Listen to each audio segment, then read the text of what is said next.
Alrighty, hello everyone. Guess who is still not adjusted to daylight savings time several days into it? It's this guy. So I wanted to do either some Ob or some Asa today. And I think Op was just gonna be the way to go, so we're gonna do that. I don't know if I should go like fully like there's to some point there's not a ton of reinventing the wheel, but also it might be kind of fun to do that. So let's think. If we're gonna do, what are we trying to do here? We could be doing we want to do HHN Rush. I kind of like that idea.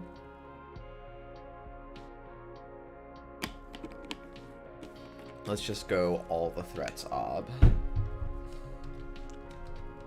All the threats Ob. Hey Patrick, thanks for coming by.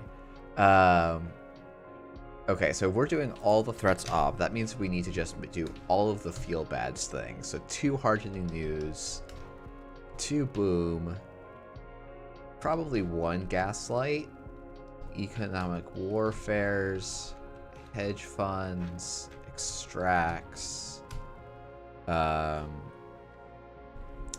Let's see. Let's see where the influence takes us. I think we want Global Food Initiative. We probably want Above the Law. We want Atlas. We want Azef. Maybe if we're doing all the threats, we should also play our one of, actually we should make Azef probably a 2 of, right? Just get to 18. What am I missing here? I actually might play just 1 Oaktown renovation, just for fun. Oaktown's a fun card. We could instead play 1 Kimberlite Field, which I think is maybe even memeier. Let's just like go all in on some memes for this guy. What's the cards I'm thinking of? I think I want probably an excavator.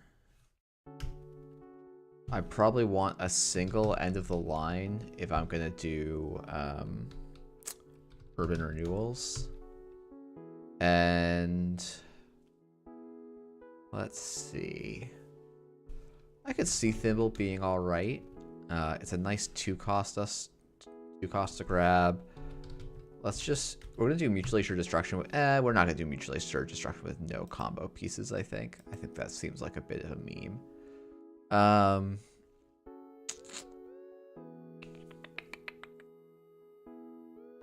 Let's grab our pair of Afshars.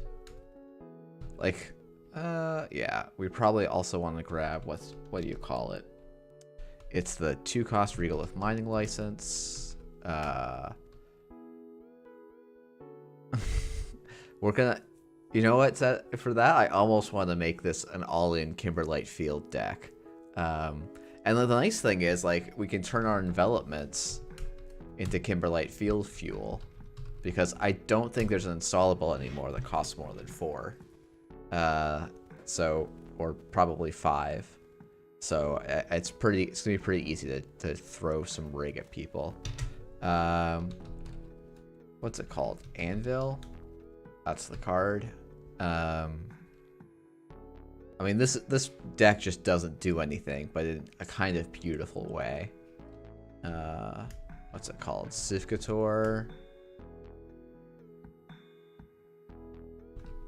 Oh, it's oh no, Svitigor is not even the one I'm thinking of.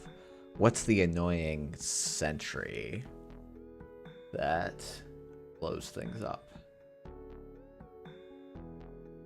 Blows up your own stuff. I'm gonna get there. What do you think? Weird question, but what do you think is the best or at least good obelisk for NSG only? Stavka, thank you. Thank you, Patrick. Slarticus, what a great name. Stavka is in fact what I'm thinking of. It's been too long since I've played Netrunner, I think. Do we want to just, like, if we can splash the Ansel, right? And then we can throw it at them with a Zato City Grid. Which we find from our deck via magic. We probably want a 1 cost always end the run barrier, which I really I really think Sandstone's the best, so we just have to go and find another influence. And Bruno, I will come back to your question in a moment. I've not forgotten about it. This deck is just a pile of nothing. It's actually impressive how weird this deck is. Oh, I also forgot Rashida Jaheim entirely. So we're going to start cutting some pieces. I need to cut 2 cards here. Brutal.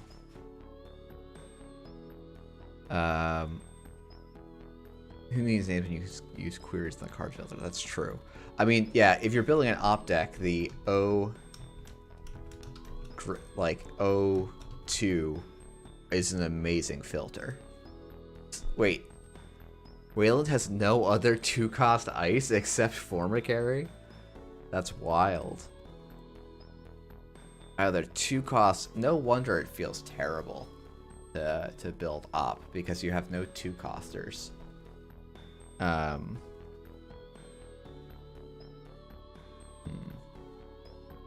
Maybe we're not going to do 3 envelopments. Maybe 1 Stavka, 1 Ansel is okay. And I'm trying to think of good single influence cards. And there is actually a query for that too. What is the syntax?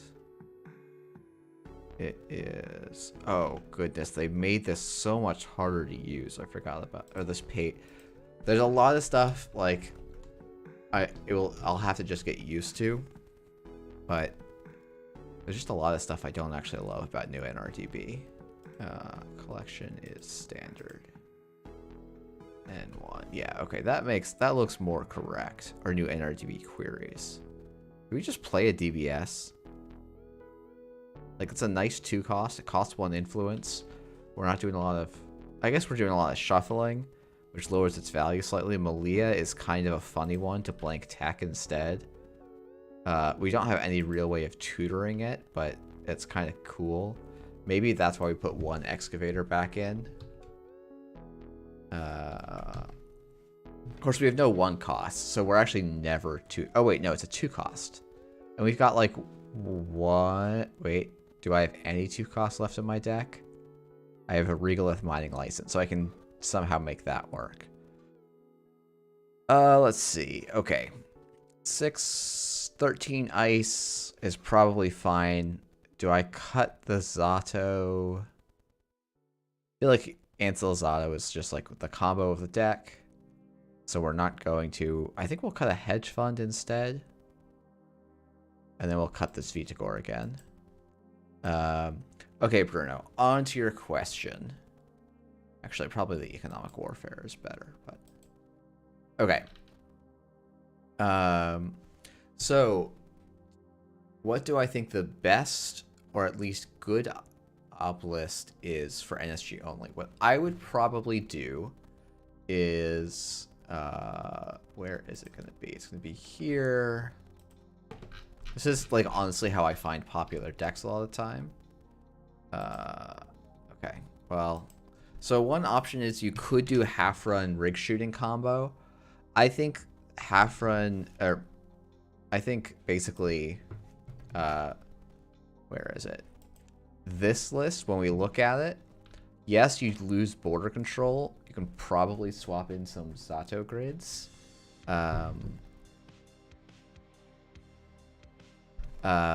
Like, this has a lot of, like, when you look at this, like, okay, Rashida Jaheim is not in Startup or in NSG only, which is a bummer. Same with Audacity. So maybe this deck doesn't work without Audacity. I guess you get the special offer influence back as biotic labors. You probably need to do something funky with the econ to make it work.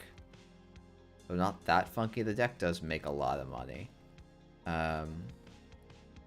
You probably have to go a little bit slower, so maybe you can't run this. I don't know. This is my default of like what I think I would start with in terms of op lists. I think it's just like a really solid shell, and you can branch out from there. I will say, the other deck I was going to build tonight is basically fully legal in... You can just fully build it in just about in NSG only. Where'd it go? Is it this one? Yeah, so this is... That was a silly op. Where's my...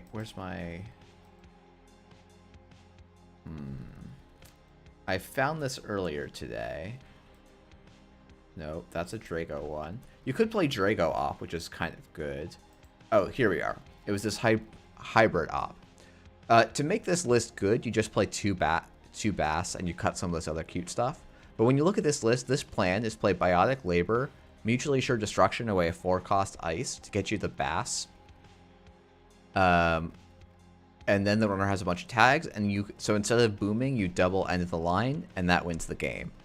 And like when you look at this list, this is much less dependent on runner or on standard cards. Like, yes, border control is a big deal. Like, I think part of the weirdness about trying to build op in non-standard is it's like the ID basically is expecting to get 2 fires a game minimum from just border control. But yeah, like the rest of this stuff, like all the rest of this ice is NSG only legal. Like you don't actually need best defense. Best defense I was purely trying out for Gaslight, justifying Gaslight. But I think just playing a second Bass and dropping them a virus as well, totally fine.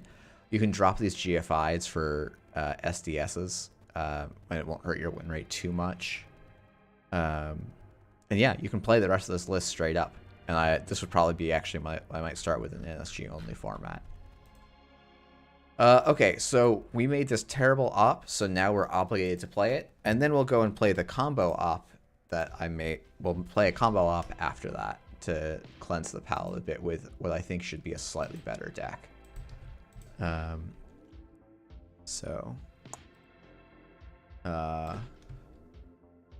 Pile of win cons and 0 and no wins. Okay. But yeah, I hope everyone's been having a good week. It's been a weird one for me. I've just been feeling a little out of it all week, to be honest. But happy to be. Yeah, and I have not played since I went on stream and lost. Basically played some Eternal and lost as well. So let's go Corp. Let's go save the replay. And oh, I wonder if JNet has updated the ban list. I suspect not, because I haven't heard anything about it. But maybe that means they have. But I don't think they had last week. So oh, well, time to get steamrolled. Getting sniped by good players. Can't keep that hand.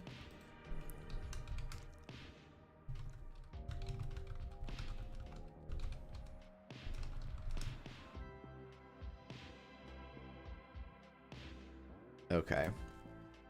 Well, this is going to be a tricky matchup.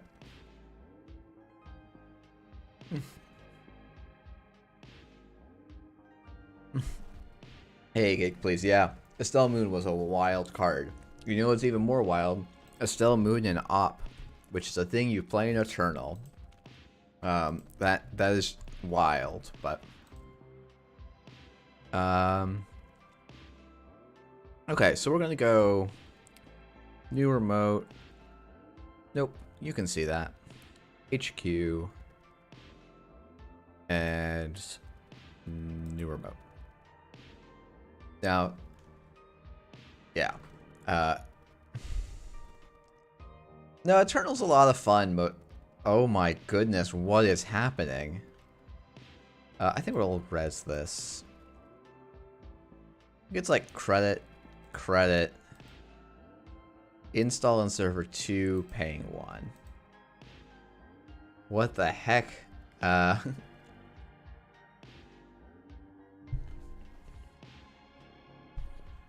Who plays Proco? Oh my goodness, we're gonna maybe get away with this? This would be sick. We're gonna snipe the Proco here, I think. It's gonna, like, cripple us, but, since when has that ever stopped us?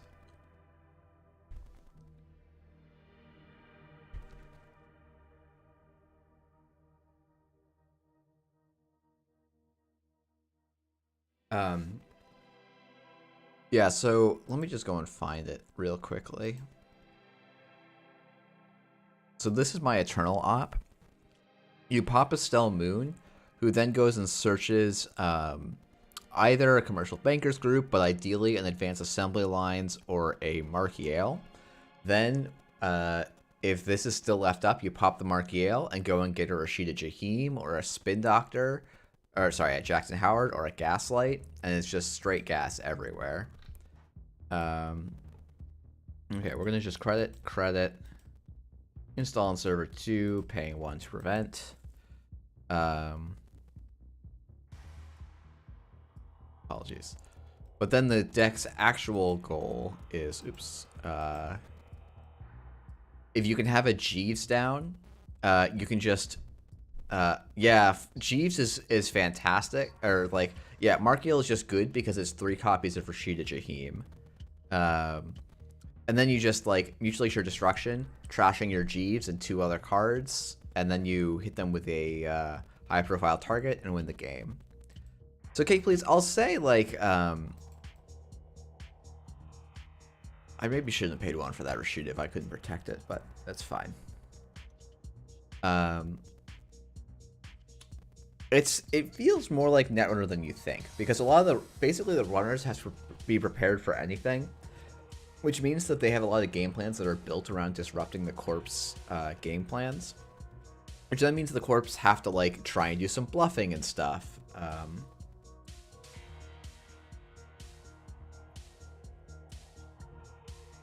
And becomes quite this game.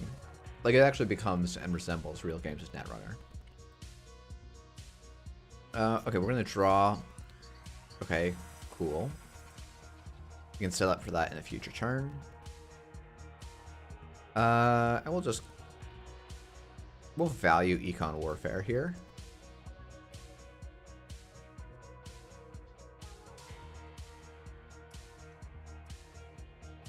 Stop drawing money.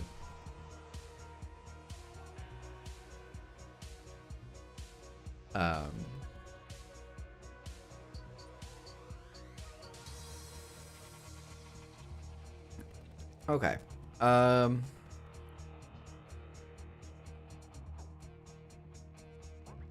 You can see this.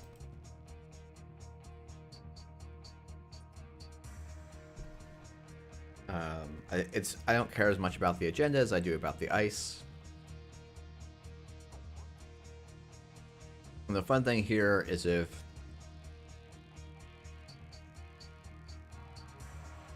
Rotom does run this, like it's res the border control, which I think it's used to trash his Paragon. Yeah, no, Kimberlite Field should definitely just be a what is it called? Oaktown renovation? No. Oh my goodness, why am I forgetting the name of this card?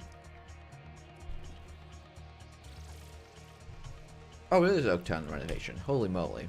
My brain's just not in it tonight. Okay. Yeah. 100% this needs to be in Oaktown, because Rotom can just let me score 2 points here and get nothing for it, because I have no face-up cards to res.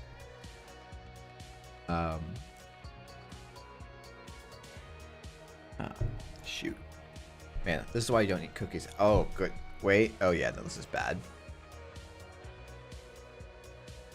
Okay, so Stargate comes down. It reveals Project Atlas, Urban Renewal Project Atlas.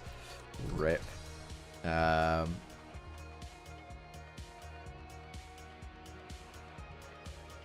think my turn might be something like Urban Renewal, install the hammer. Oh, just no. No. No. Not allowed. Card is banned. Boo.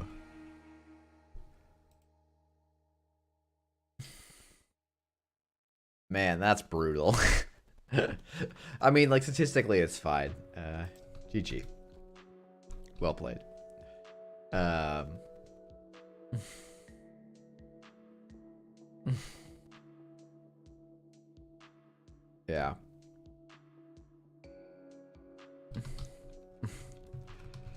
Stargate and Mad Dash.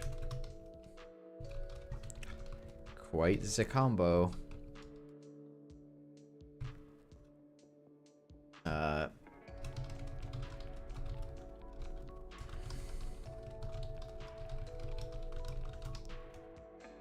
Yeah, exactly. No, this was an instructional demonstration on how good some of these cards are. These rarely seen combos are. Yeah. Okay, so that felt miserable. I actually felt like I could do nothing that whole game. Yeah, thanks for the game.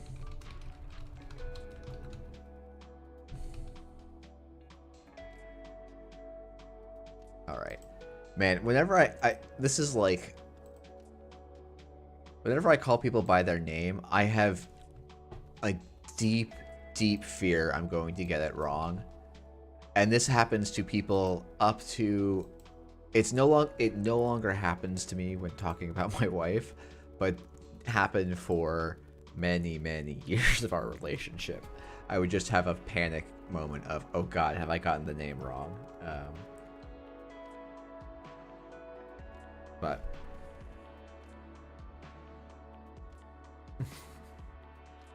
yeah, he played Proko, so I overestimated my chances. Yeah. It's funny, I'm going to be the last person on Earth who's like, endurance was fine, but I can definitely see endurance being a major problem in startup, where you just don't have a lot of divergent tools or speed.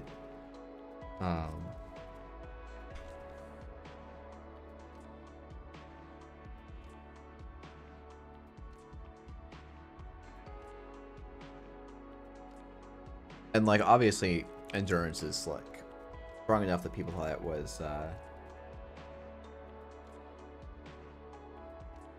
worthy of a ban. And, while I can disagree, I don't think I as I said before, SBL did the right thing. I just disagree with it. But yeah, I don't know. I do think Op is pretty good. I think this Op is pretty bad, and that's why I suspect it's going to get no wins. So after one or two more games, maybe we'll bail into a better Op.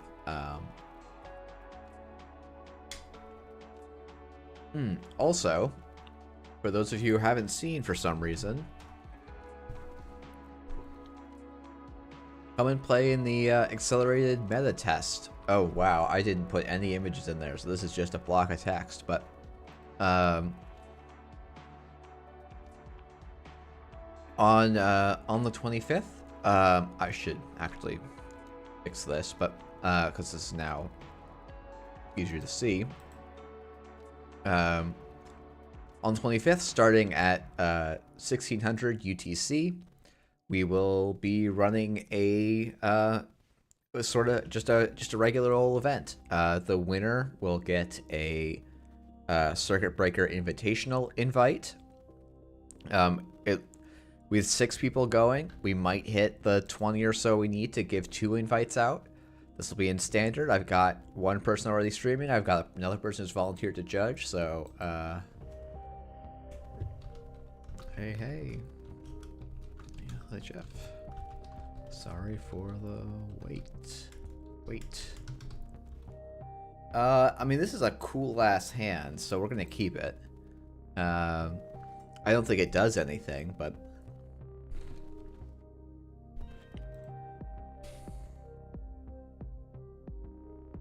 yeah, if I'm gonna do this wide nonsense, I should just do more of this wide nonsense, and less of this glacier stuff. I think I just have a real hard time believing this wide nonsense without Draco, which I felt like was a pretty key part in leveraging that deck. My life for Malia. Also, going down to 4 here is rough. Okay.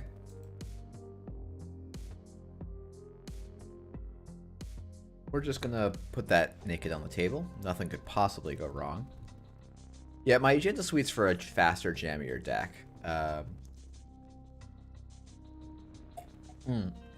Yeah, Anarcho Mushroom. I'm playing this like it's Bridgman Ob. It is not Bridgman Ob. It's running like 13 ice, and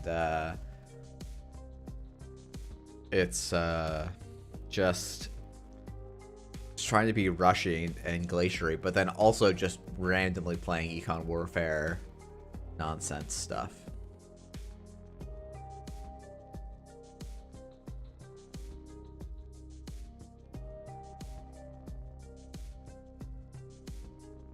Okay.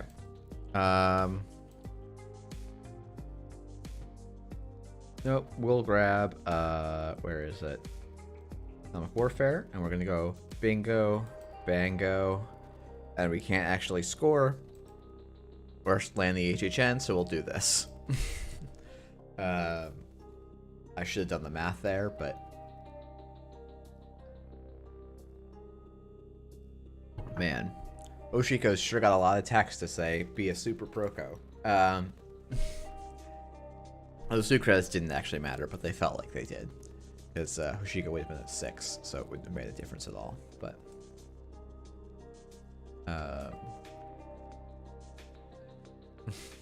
yeah, strong start against me when I'm not getting good hands because I built a bad deck. Is just throw down some money and then say, what are you gonna do? Here we are with the leech. Alright, I think we're going to do something like advance, install, and we're going to extract this because, like, what Anarch runs HQ punishment? I don't think any of them do. Leech is a really interesting install, actually. I don't know what deck wants Leech at the moment. Could we possibly be seeing Atman Anarch? I don't think we are. But that'd be fun. I have yet to find any Anarch player in the year of our Lord 2023 playing Imp who isn't me. And that's because I'm really a Shaper player. So thanks for coming by, Frank Feta 420. Amakua, okay, yep. Well, that would be a good reason to run Leech. Creating the Trishtushka. Yeah, we don't care about no Trishtushkas. No one runs it anyway. Everyone believes that that card costs roughly $10 trillion, and so no one runs it, which is great for me who wants to keep playing it, and no one expects it. So, it's pretty fantastic. Anvil. Ooh. So you're saying I can install this on HQ, or I can get an Atlas counter, which seems pretty good. Now, admittedly, I don't have any audacities, I don't think, because I just built this deck in way too fast. Penny Shaver, okay. So we're just doing really good stuff. Anarch, I think the Anvil does just have to go on R&D here. I'm a little bit sad that this border control can't fetch me any destroyers at 3. That would be sick. But so it goes. Hard-hitting news gets found. Cool, cool. Okay. Let's install this Anvil on R&D and see if I put in Regoliths. I did. Okay, so what we're actually then going to do is res Zato, trash Zato, installing Regolith mining license in server 3, and then we're going to click it. And so now Villain needs to decide how they want to deal with this. I think, honestly, the way they want to deal with this is going and trashing it, but it is what it is. This is also our second game, and no Rashida's found yet, which is a bummer. more agendas than Rashida's, which I guess is statistically correct, but we'll see. Okay,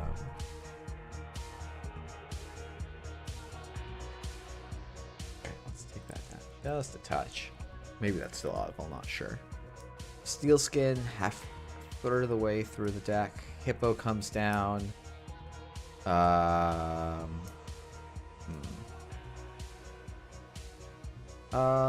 think I can let them have this. Right?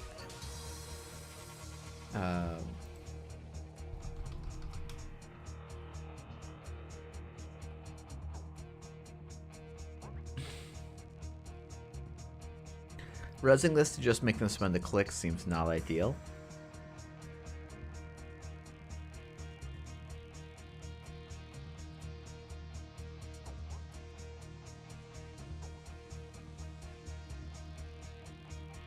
I feel like I just try and draw the Econ Warfare off the top here. They should probably click for 4 credits here, which is exactly what they did. Okay, so we're going to go credit, credit, hard-hitting news. And this is a very bad hard-hitting news because they're just going to be able to clear it. So I'm basically just wasting a turn. I probably wanted to go like draw credit or something like that.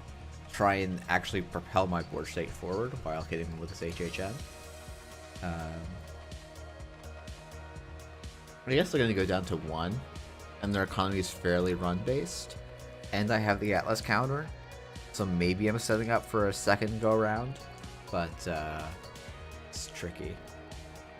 Hey, Cold Lava. Nothing so far because I've built an absolute pile of an op list that doesn't actually have any game plan. It has like 3 half game plans. So we're playing like a bad version of Bridgman Op where we've replaced all the good assets with bad ice. So I think I'm going to switch over to either Combo Op or Mana Garb Op after this, just to cleanse the palette a little bit. I wonder if you could do Bass Mana Garb Op. Cool, we got our opponent down to 1 credit. Do you have enough bad ice to fit in fully op? Yes, I don't think I have enough bad assets, but that's a whole separate story. I think it's draw, credit, hedge fund,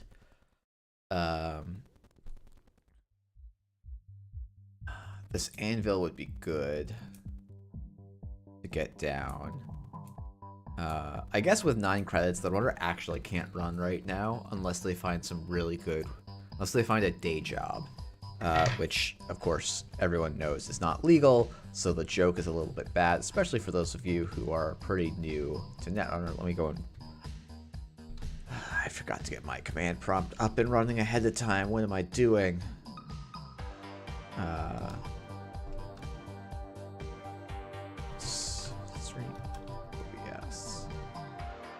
Okay, and we go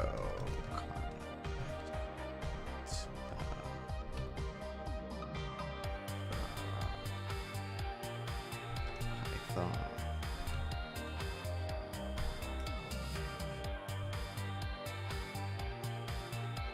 Okay, finally here, we're gonna pretend that I didn't just make a bunch of dead air for no reason. Let's put this in a new remote. We're gonna res and draw. We're going to install this on HQ, and we're going to install this in server 3. Just try and keep presenting some threats. And now finally we can pay off the day job joke with the card that I can't find. There it is. This was day job. As initial cost to play this event, spend 3 clicks, gain 10 credits. So that was a nice recovery from 2 credits that used to be illegal in the format. And by used to, I mean, actually, I guess it would have gone out with just the last rotation, so not that long ago. Yeah, so if this list did have Audacity, this would be a nice place for it. But for some reason, I decided, even though my only way of landing a kill off of Ozef's is to fast advance or landing a kill off of Urban Renewal is to fast advance an Ozef, I decided to not play it at all. which, you know, shows how much thought I was putting into this deck. Do I need to purge at some point? It feels weird, but maybe I should. Yeah, Moshing gets them back in the game, I suspect. Another Amakua, a Twinning, and a Moshing. Interesting to see a Twinning. Are we maybe prepaid voice pad Crim? Not sure. Does Twinning count? No, it's spend credits from a... And you don't spend the credits when you take them off of Penny Shaver. What do we... Oh, I guess it must just be companions, right? I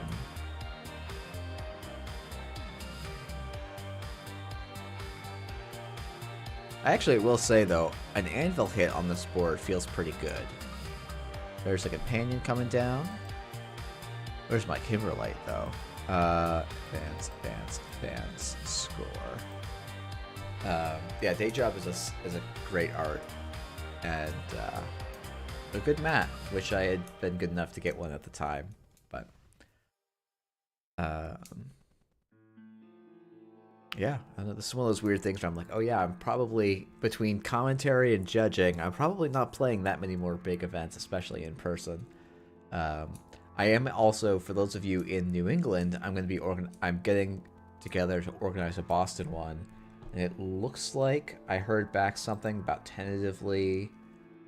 Let me go find the date. Well, I don't have a weekend yet, but I have a month at least. Likely May, there'll be an event in Boston. I think I actually don't mind this at all. We're gonna res the anvil. And we're just gonna make it untrashable, at least the first time. Oop.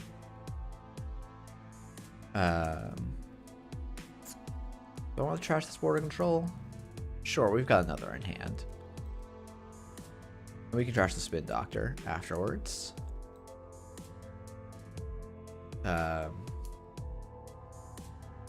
This also means it can't be hippoed, which is kind of cool. And they're going to have to choose. And, like, they have a lot of valuable cards. It's probably Paladin or Mamie. I mean, I'm sorry. Probably Mamie or Leech. I'm not sure exactly which. I think that makes some sense. Now we get to find out what they get. And I might actually want to purge here. The Leech Amakua charges up on archives really fast, which does make this tricky.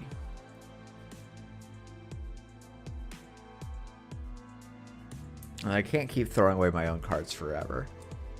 Though I could, if I draw Econ here, like extract this for an Afshar.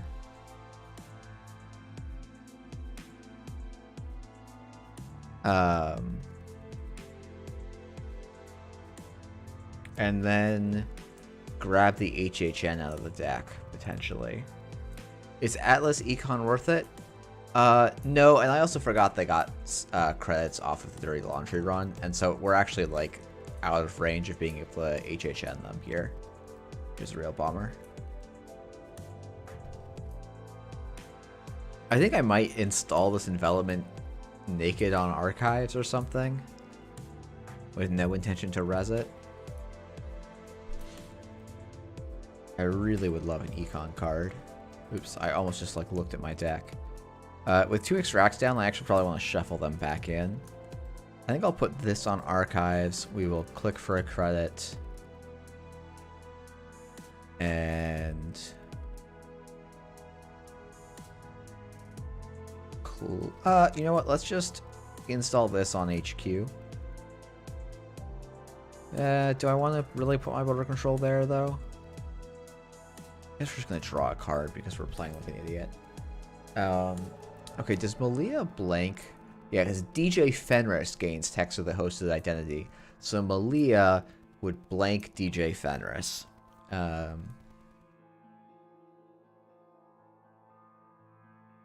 Which is kind of nice. So I probably am actually going to Spin Doctor, shuffle back the 2 extracts. I think that's the most valuable thing I can do right now. Because I actually have a good extract target. I don't mind letting a single off of R&D go here. It's going to be an agenda steal, most likely. Yep, that makes sense. I think the next one should also be a agenda steal. Hey, Cat. I'm playing a really bad deck, so it's a little middling, to be honest, but I had some good cookies, and we've been chatting a bit, so it's been a good night otherwise, but I don't know, it's been a weird week for me. It's felt like, honestly, Tuesday felt like Friday, so today's been pretty rough, but interesting. Opponents thinking on an R&D access. It's got to be one of our weird assets, probably like an urban renewal or something. But yeah, I think I'm going to switch over to a more solid and proven op-shell after this and see if I can get a little bit more joy out of this. Because yeah, I feel like if I have an actual game plan, I don't mind playing against this kind of deck, but without a real solid game plan, I'm in. Oh, I forgot to shuffle. Frick. Okay, so we're just going to do this. We're going to shuffle back to extracts. Yeah, Beeblem Op is a lot of fun. I will probably also play my off at some point. But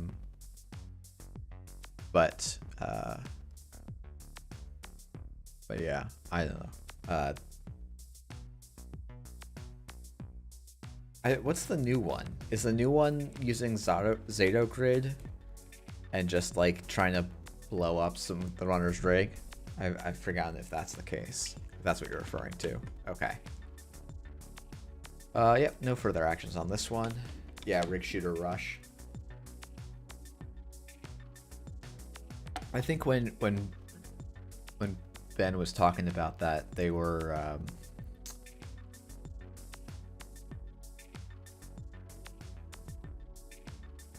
ooh, wow, got a full trash out of them. Is this my spin doctor? No. Cool.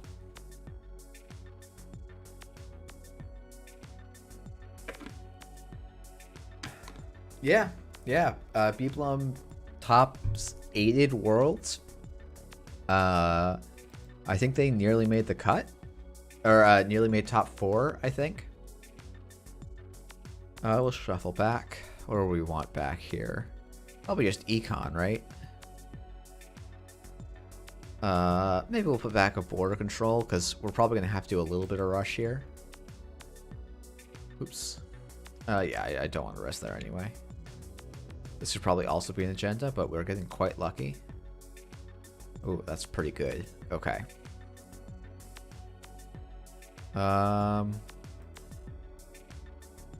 Cool. Yeah, what was this was actually, where did I go and grab it from? Yeah, this is 5th at Worlds. Okay, yeah. So this is just a sick deck. It's doing lots of cute things. I'm not the biggest Owl or Sapper or Formicary believer, though the Formicary Skunkworks interaction is a pretty big deal. So for those of you unaware, Formicary, hey Andre. Formicary says whenever the runner approaches the server, you may res Formicary. If you do, move it to the innermost position of that server. The runner is now encountering it. This is the same trigger that Manigarm Skunkworks uses. Yeah, I don't know if I've seen Beeblem around lately, but also they tend to be less of an online presence these days, much more of a big tournaments or local to their meta is my impression. I think a lot of people just sort of moved into that phase of life. I mean, we're just going to res another anvil. We're going to trash another... Actually, we're going to trash... I think I'm okay with trashing this anvil to install an Afshar on HQ. I think that's okay. And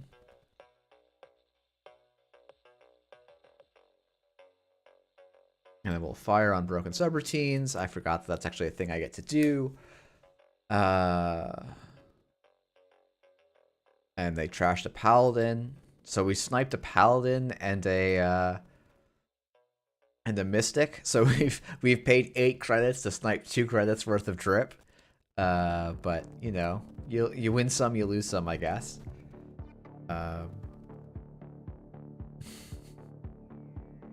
I guess I could actually think about purging at some point now. And runners actually chunking their own econ here.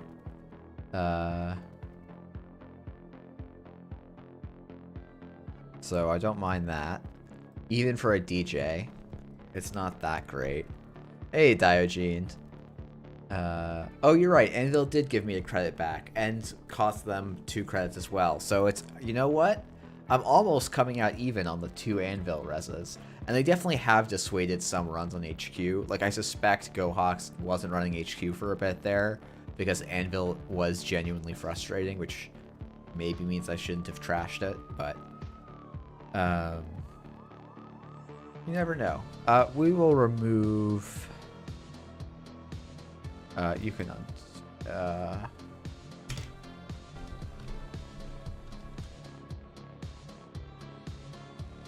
Anvil is the hottest new hippo tech. It just requires you to trash a card every single time. So the runner can actually just run through it.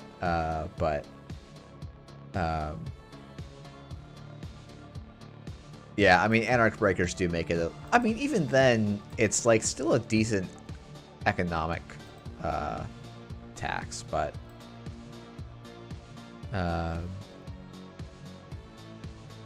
yeah, I don't know if you saw, I forget if you were here last week when I was trying to play World Tree Ayla for a bit. I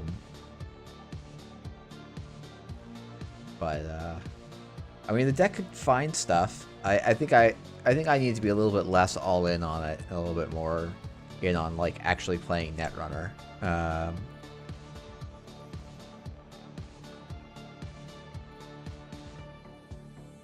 I should have probably resed the Urban Renewal, but you know, it is what it is. I did put Rashida in this list, right? Okay, there are 3 Rashidas of which we have seen none. That's good. That's good to know. Oh, I definitely should have purged that turn because I had nothing better to do. Question, if you have Warroid Tracker and use it, does it trigger Warroid? It does not, because Warroid is when the runner trashes. At least I am like 80 to 90% sure. Yeah, whenever the runner trashes, one of our cards protecting the server. So I should probably leave that up for more than a half a second. This is a card that when I'm seeing it in lists, I'm like, oh cool, it's a prison deck. I've just never seen this used outside of a prison deck. So now whenever people start whipping out Warroid servers, I'm like, cool, we found the prison. Let's go.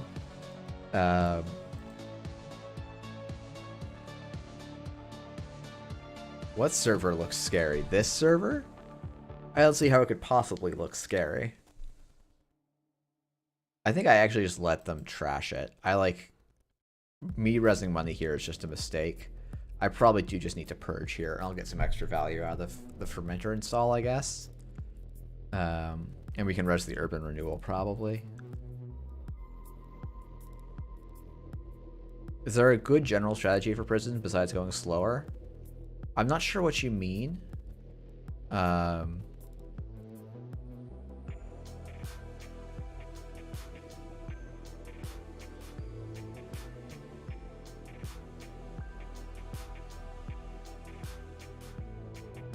Let's just install Rashida in server 8 because, my goodness, we have to. At some point in this game, fire a Rashida. Getting a one thingy fermenter. I almost wonder if I can pop this border control to fire a Rashida. It's probably not worth it. Especially if I'm planning to purge. But I think I'm going to anyway. So, Daiji, the whole point of prison decks, typically, is that you're playing a win condition that is slow, but there's a really hard economic check on the runner. And so, you lock out the runner's ability to play interactively with you. And instead... Oh, I guess actually what this does is it blows up my remote. Oh, I actually have to do this first.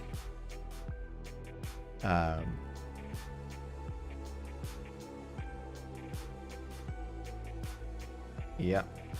Nope. Cool. Okay. So what we're gonna do, I think, is install this in front of R&D. Do this, and then we're gonna do this on archives. Next turn we purge, and then we start building our board. And hope that we somehow can do it in time. The GFI is fairly helpful. So the main prison decks right now are like probably still the Loki Ag Infusion decks. Andre, I'm not, because this deck is a pile of hot garbage. So I'm gonna switch over to a better off deck after this. Hey, Sauce. Because I'm also not really gonna need 2 costs. Hey, yeah, Anvil's been fun this game. It's triggered. I think it's only tutored for 1 card, but it's cost the runner 3 cards. So, you know, that's something. There's definitely a world where I can do like a border control, an envelopment install, and then just an install in Advance on the GFI and come up with some winning lines after I purge out this absolutely massive Amakua. And I don't think that's realistically going to be my path because I'm so econ starved here. Considering that I paid 4 credits to fire Rashida, it's not surprising that is the state of the board. My opponent's going to probably get back a Shirk Anvil here so that they can bounce back up on econ. That is exactly what they're doing. They access the border control, so that's good. Probably dumping the end of the line here. I don't think Gohawks is going to dip below 5 cards anytime soon. But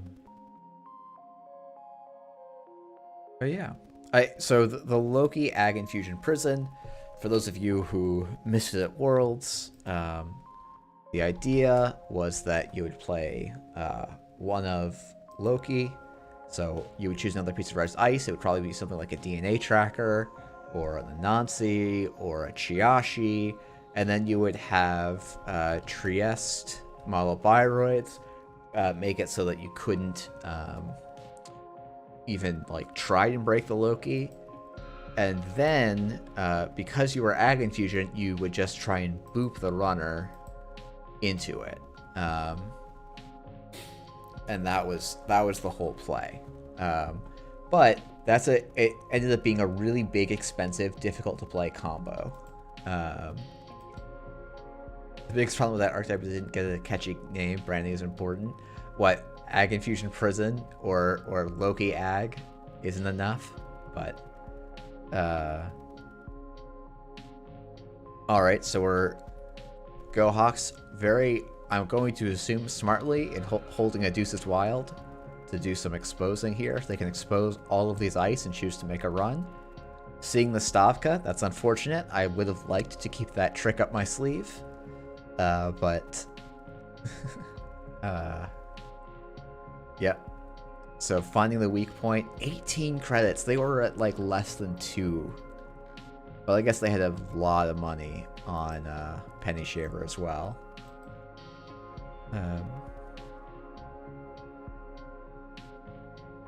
So credit grind prison, like the crypto crash and reversed accounts, I think it's interesting. I would not call that classically a prison deck. I think the thing that defines a prison deck is usually they are looking to get to a board state, and then once they're in that board state, they fulfill their win condition, and they take no actions that progress them towards winning the game, and up until the point where they achieve that state. So like and that's a little bit overly of a hard line. But I think it's the idea is like a prison deck is saying, I am looking every single game to get to this state. I am looking to like then execute exactly one plan. Whereas a lot of stuff like And yeah, that's a good point, Andre, is that agendas are often not a part of the winning plan at all. Okay, let's see. What do I do here?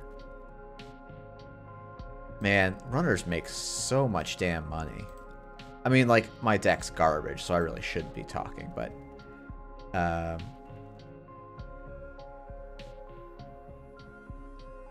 But generally, if the corp is trying to score agendas, and like the Asmari Crypto Crash stuff, like, is a really cool deck, and it does try and hobble the runner's ability to interact, but in a way that resembles a game of Netrunner a lot more than others, I think.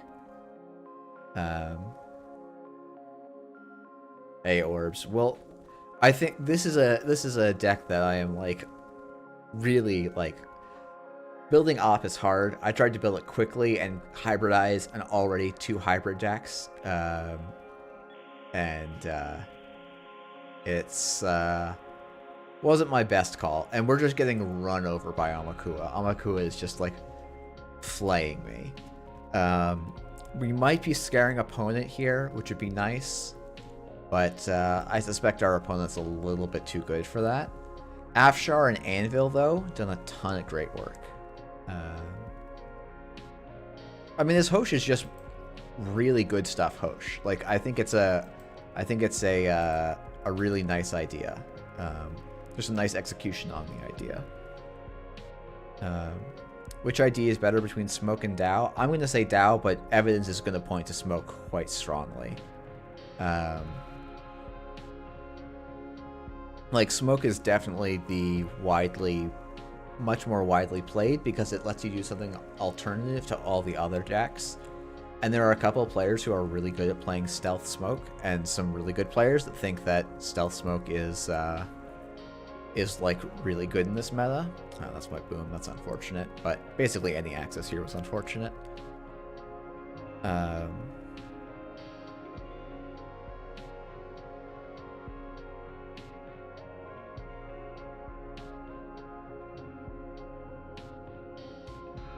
And lost my thought. And yeah, I like smoke. Being able to break ice really cheaply is a big deal. And ice swapping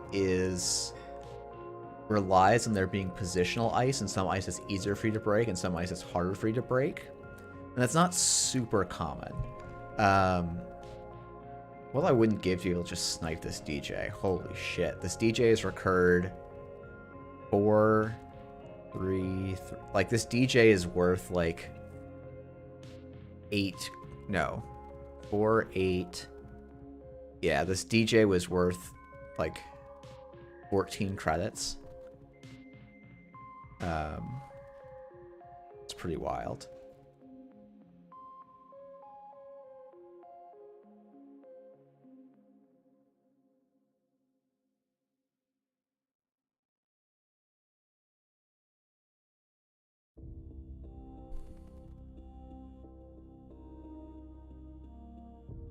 Okay. We will fire this. We will search. We will install a sandstone on server 9. Opponent can get in, I believe. It costs them 3 plus 5. Yep, they'll be credit perfect, and they'll just click for a credit first anyways. I think Penny Shaver, if you're going to do Amakua Leech, is probably a much better console than Keiko. Like, if you think about it, like, if you actually went back and tracked, there's not that many cards being installed. Like, it's a lot of events, and so maybe it makes up for the Keiko. But I do think Penny Shaver is, like, a pretty solid, reasonable console. But there's no point to having the 2MU here. Like, they're probably playing 1, maybe 2 Stargates and just going to try and run everyone economically down. And it's funny, I think if I was playing the op combo list I want to be playing, they're completely dead on board most of the time. Like, it's the fact that I'm playing this really bad, like, I'm playing a bad corp deck, and it's looking bad against, I think, a really well-constructed runner deck that does what all well-constructed runner decks do right now, which is make a lot of money, and try and make sure that they can keep the corp destabilized. And that's exactly what's happening. Turtles back, pack your Hortums. I don't ever think of Hortum as turtle tech. I do think of Mavirus. I would think of Mavirus as turtle tech. It would actually be sick turtle tech in this matchup. It would make them much more wary to run. Cold Lava, I'm on Boom still. I think End of the Line's an option, but I think Boom is just... It's like 2 slots instead of 3, but I also haven't built it yet, or I haven't like really tried to update it. So Sauce, when most people talk about combo op, they're talking about the Drago deck. I am talking about the deck that I built, which is a different combo. Wow, my opponent's letting me get Rashida off. That does nothing for me, but feels good. Okay, so I think it's, what? Credit, hedge. Install in server 9 feels okay. Yeah,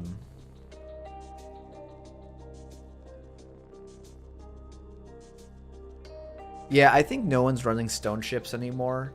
And you have... Well, what's your tech for Citadel? I guess you could get Malia, but you can't actually get Malia as part of the combo. If people start playing a lot of Citadel... Oh, right, your tech is Trust Operation. Yeah.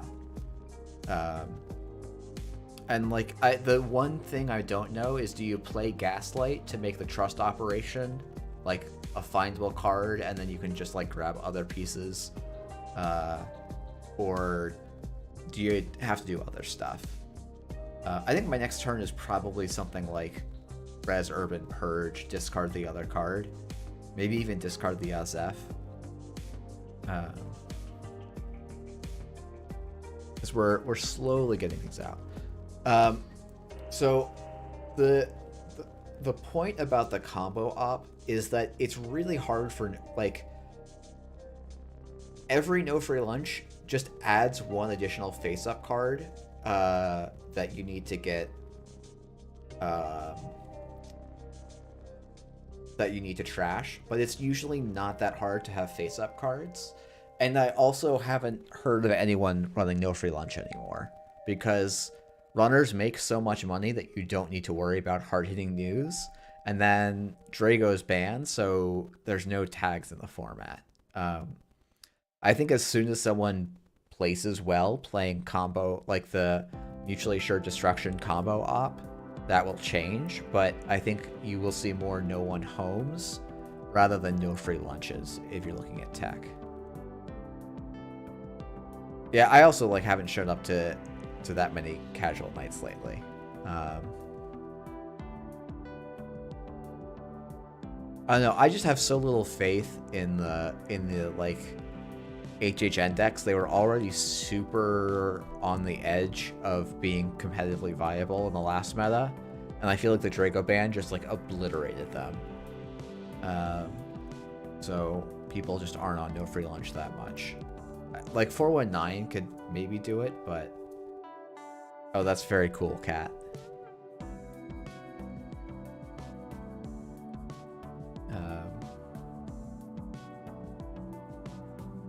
Man, I don't think I ran into a single HHN deck last. Maybe I must have, actually. I don't know. I think there... Oh, no, we definitely did, because I kept forgetting to put Misdirection in. I think HHN's always going to be viable on JNet Casual to a pretty significant degree. But... And by casual, I include myself, especially when streaming. My, like, ability to play well when streaming goes down significantly.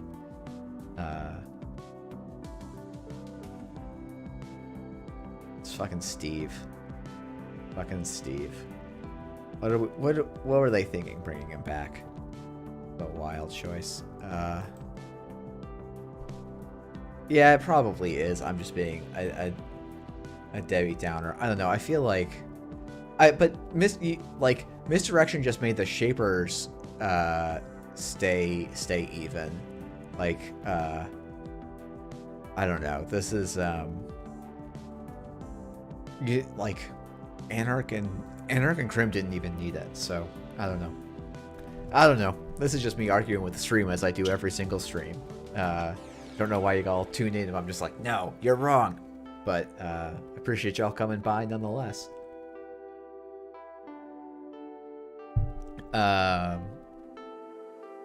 Alright, what are we doing to this sandstone? Are we gonna Amakua leech Hippo a sandstone? That'd be some sick stuff.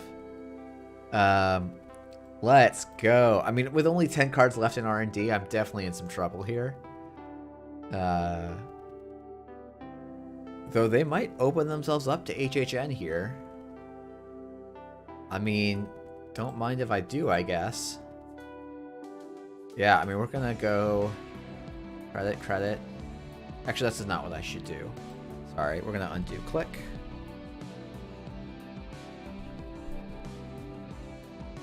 Actually, no, we're just gonna click for the credit. Never mind.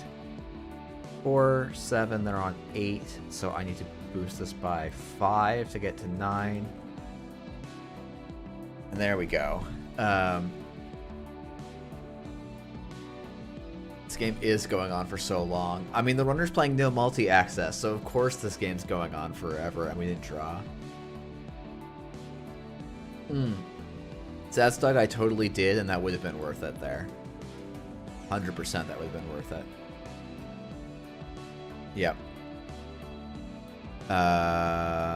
There's one in the deck, regardless of whether or not I spun it back in. Yeah, no, the backtrack was because I was going to install an Ozef protocol to be cute, but I was like, no, actually, I just get punished just as hard there, so there's no point.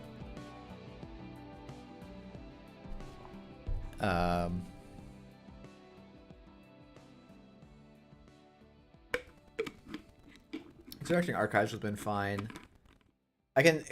Yeah, there's lots of stuff I could have done. My opponent happens to have the deuces, so I'm pretty screwed.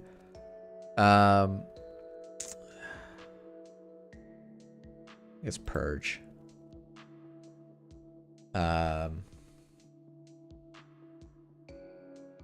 Yeah, I was one short of extracting to boom.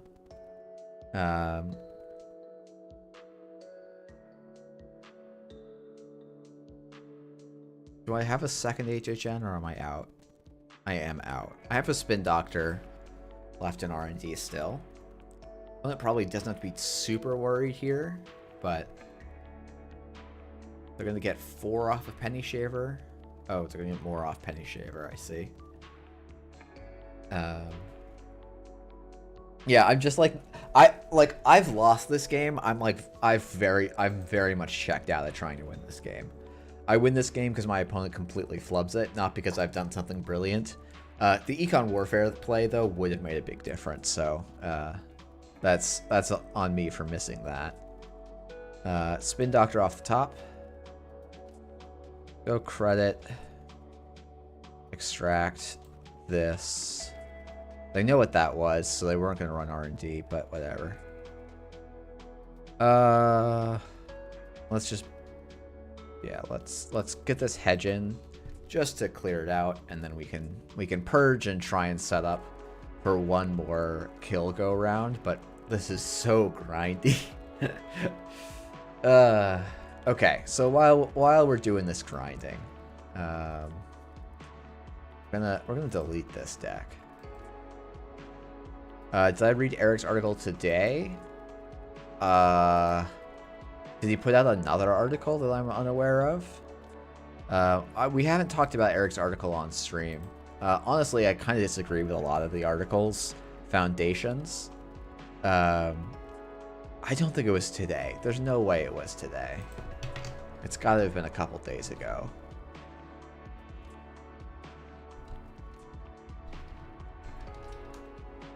We can oh, wait, what? Oh, it's just stimhack.com. Whoops. I was like, man, I didn't think it was in Meteor. Yeah. I mean, that's good. Purge. Yeah, March 14th, so that would have been yesterday. Okay. Oh my goodness. This week has felt so long.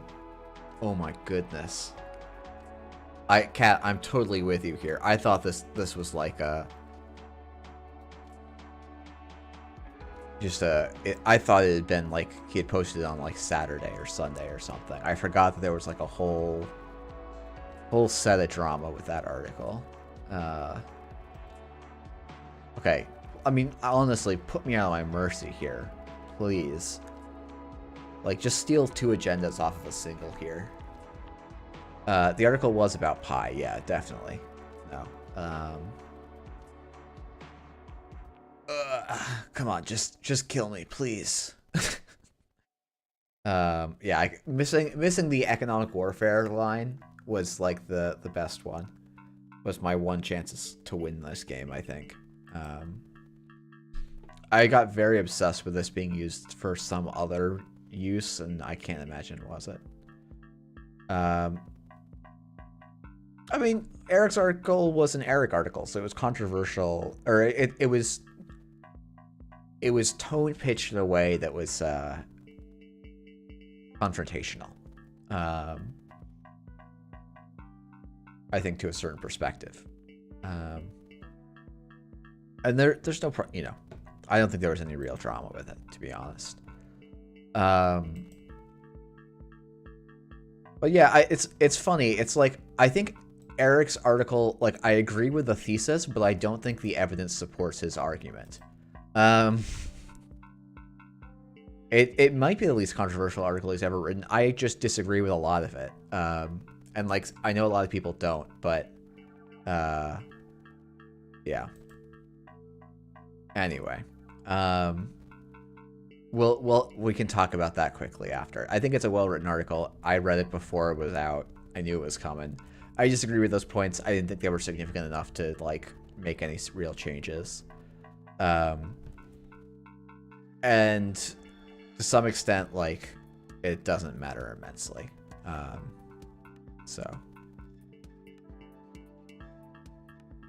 But yeah, now we're just sort of waiting to lose here. I almost might just concede because, like, I don't think I want to be up too late. I've been sleeping poorly, and it's like, this game is just going to take a full hour of, or like 40 minutes of this stream, which is brutal.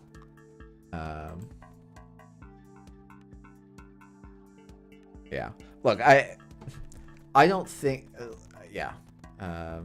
Yeah, the concede play was 30 minutes ago for sure. Yeah. I mean, the opponent's just playing well. We're just going to concede, yeah.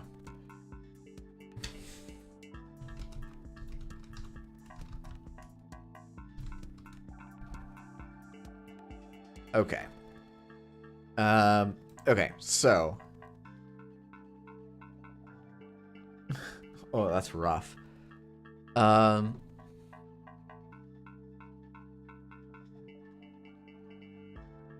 Okay, so...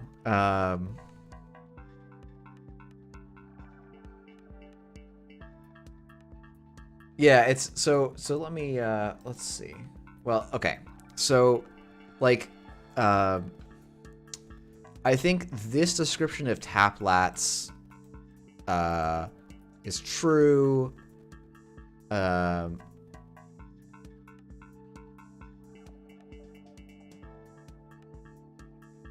World's meta, yada yada.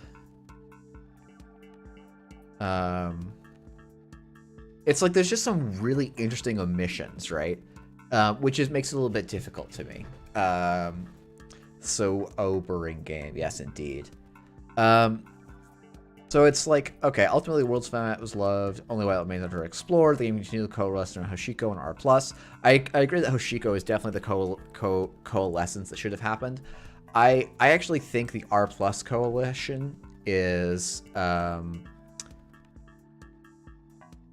I still actually think that this is one of those weird cases where it's like we're too much of a hive mind, and that R+ didn't actually put up results that particularly indicate that it is the best. Like, it had a very high into the cut conversion, but its Swiss win rate wasn't that much better. And I know, Kat, like, I should say up front, all of the snare bearers disagree with me on this. All of the good players disagree with me on this. And so, like, this is why I don't particularly object. I just, like, from every game I saw of R+ on stream was just R+ getting rolled, right? And the only games that R+ was winning was when they, like, high rolled. And that's fine. It is a strong deck against any runner deck that wasn't prepared for tech. And so, like, yes, that makes it a very, very strong deck. Does that mean that that's what you should ring? I don't know that that's actually how I would follow it.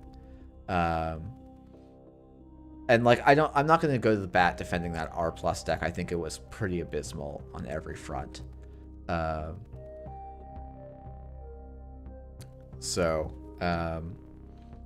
And then it's like, oh, the most worrying turn for Boreal Cycle has been the slow death of Scoring Corpse. And it's like, well, a Scoring Corp won Worlds. Like, it's just, it's weird to me because it's like, if you look at, like, yes, Worlds, as Eric points out, I think very correctly in this article, right? Worlds was in a unoptimized meta. So pointing to Worlds is, like, inherently a little bit flawed. But when we look at Worlds, it's Scoring Corp, not Scoring Corp. I believe this is also a not Scoring Corp, but I don't remember. Yeah, this is actually basically the precursor, and you just cut these cards for booms, and you end up with the stuff. This is arguably scoring. This is scoring, not scoring, really. Scoring. Like, there's a lot of Scoring Corps in the top 8, and a lot of top Scoring Corps in the top 16. And this is a pretty heavy endurance meta. Now, do I think that, look, I agree with Eric's thesis here, is that Borealis did not print a lot of cards to help Corp score agendas. I, like, completely agree, right? That's the sentence right here. One of the problems that failed to deliver, that corporations are interested in scoring agendas, and runners are interested in stealing it with them. And we're at a pretty heavy extreme. I find it a little funny that Eric is the one complaining about this, just knowing what decks he likes to play, but yeah, no, I'm not going to defend R+ gameplay. I don't think that Drago is an actual huge sin. I think that R+ is like a much bigger sin in terms of what that deck enables. We'll never see Nanocivic. Nanocivic Grid.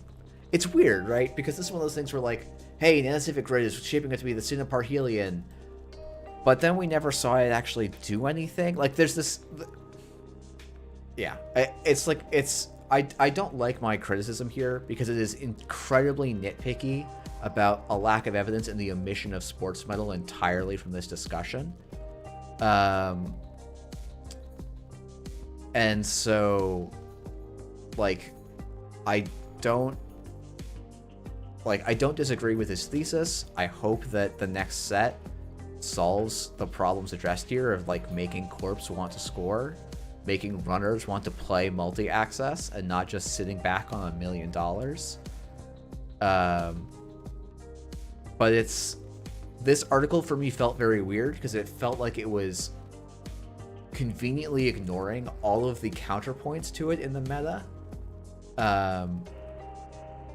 And that's fine. That's, like, what should be in a persuasive article is, like, generally you want to address your strongest points and not talk about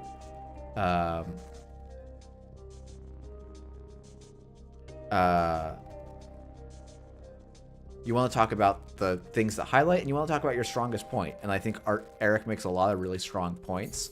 And, like, I really agree with him that I actually don't think this sentence is true necessarily, but I think there's what am I saying? Like,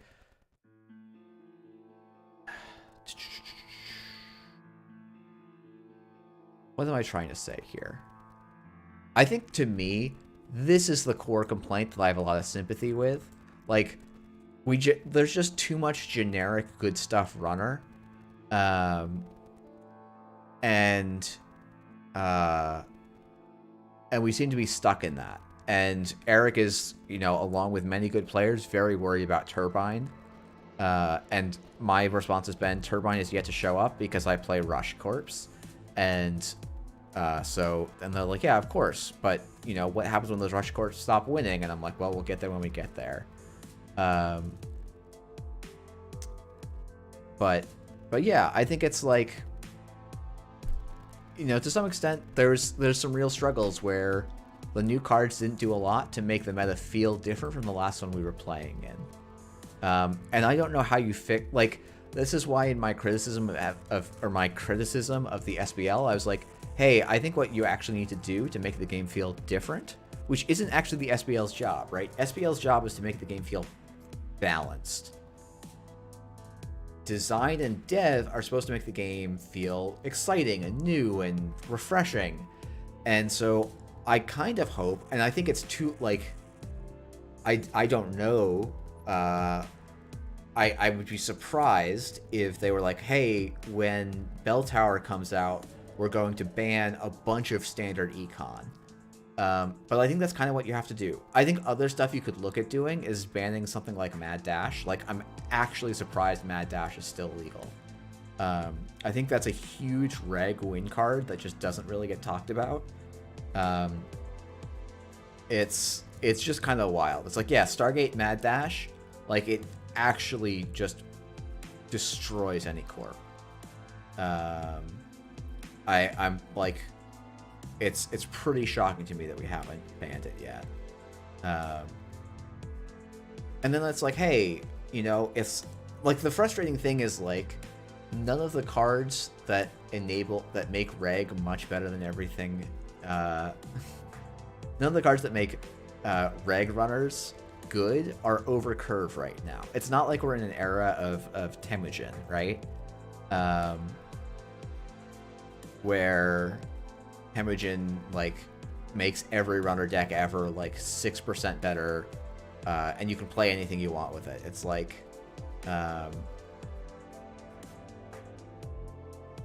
it's that,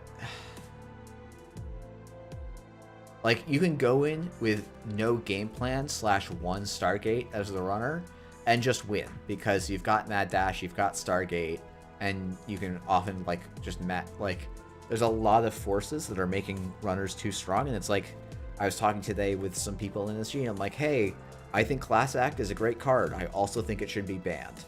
Not because the card is overpowered. It is worse than many other draw cards that exist in the game, but it solves a problem for Krim for 0 influence. Lets them exchange a resource that they have an excess of into a resource they really struggle to, and it does so in a way that gets them through the whole game. It's a card you don't even mind drawing multiples of, and prevents you from drawing multiples of it simultaneously. Like, it's a really cool card. It is super sick, and the state of the game right now makes it so that you can play 419 0 win conditions and you won't get gear checked, which classically, like, part of the tension of gear checking is, like, you may not get there in time, and so that's part of what makes multi-access good, is that your runner plan is you're not going to reliably get to your end state every time.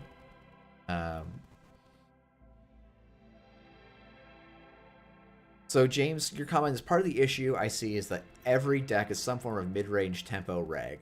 There's no late game inevitability for prison runners or corps that require setup, so the meta feels small. That's not how I would diagnose it, but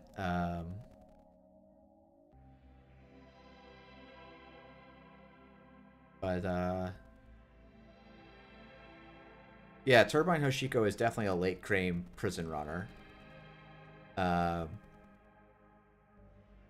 Like, runners have an incredibly oppressive late game. And so that's why we're not seeing corps that go late.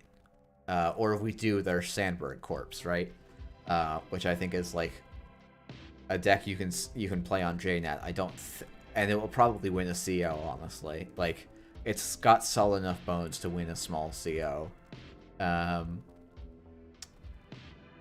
But I do agree there's not a lot of variety. Like, asset decks are not part of the game right now in any meaningful way. Yeah, like, I'm not a big Turbine defender. I'm a little bit,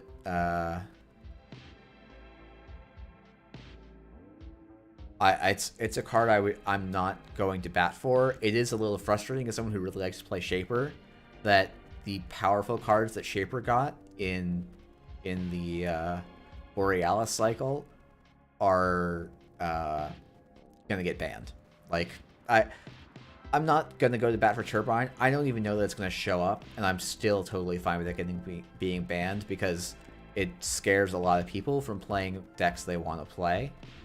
And it doesn't cost that much of a deck building cost. I think it's a little bit weird because I don't know that we're actually going to see that much of it. But yeah.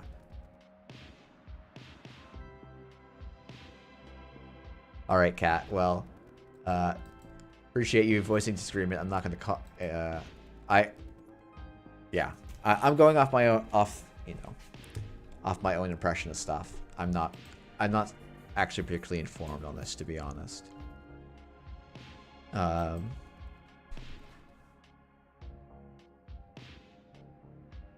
Let's see. I actually might just start deleting some of these because I don't need all of these old ones.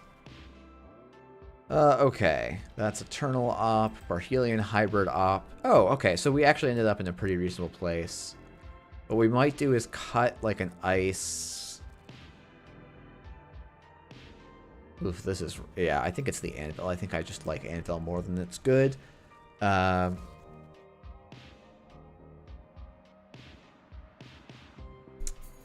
we'll put one Malapert. Because I think that card's actually pretty solid for this style of deck.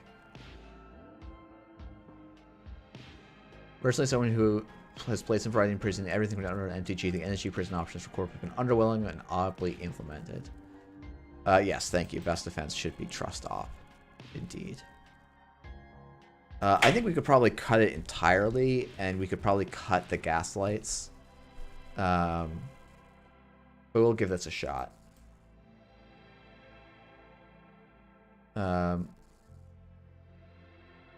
So Cake Please, I think I agree with you that like Reg Runner has just about universally been the best.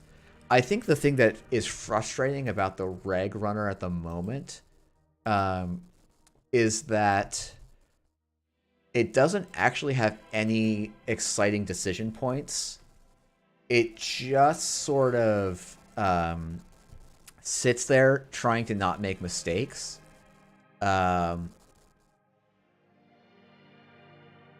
And so really good players can just sit down and play Runner and be at like 60+% win rate. Because there was just a lot more... I think what it was is older decks had worse cards. They had more variance, and their econ was closer to running out. So there was, in addition to not making mistakes, there was like this pressure to play really tightly, and you were going to whiff a lot more often than you do now. Whereas now, well, let's see if we can find Looking for Job. It's still got to be like the most popular deck list of all time, right? Let's see if I'm can't. There we are. Just you know, we'll leave this lobby. We'll leave it in for a minute. Yeah, Kat, I played some Classic with Ian, and I actually like. The only way that the Pilana ever beat the Noise deck was because the Noise player made an egregious mistake. But okay, so let's say we look at this wizard list. Like, what econ cards does this have? 1, 2, 3, 4, 5. I guess, okay, 8 things here, and then 13 things here. But most of this deck is breakers and tricks, right? And so this, like, if we compare this list, right, this is like 7. I mean, this is basically like 14 things that deal with ice, right? Plus another 2 over here, plus another 3 over here. And like, yeah, Parasite deals with ice in some crazy good ways. But like, this deck looks so different from what we see today, right? Where what we see today is, I'm going to play my breakers, I'm going to play money, and that's it. And like, yeah, we actually only see 2 mediums. The number of like win con cards is still super low. Parasite, again, is actually a bit of a win con card for this deck. But like, the econ is like, yeah, it's Liberate Accounts, Daily Cast, and Sure Gamble. Probably should be some Dirty Laundries in here over the Katie Jones. Or Connie Jones. But like, Connie is pretty bad econ. Now, like, shouldn't diss on Spags, who they put up a lot more. Oh, Diogene, the game used to be way more popular back then. Like, it's actually kind of astounding how much more popular the game was back then. It was, yeah, it was often the second largest game in a lot of stores. Like, you go back and look at like this looking for a job, like Wisconsin Regional probably had like 50 players in it, 60 players in it, something like that. Game used to be huge. Did we play that Snowballing already? I think we did, but let's actually get some econ in our opening hand as a treat.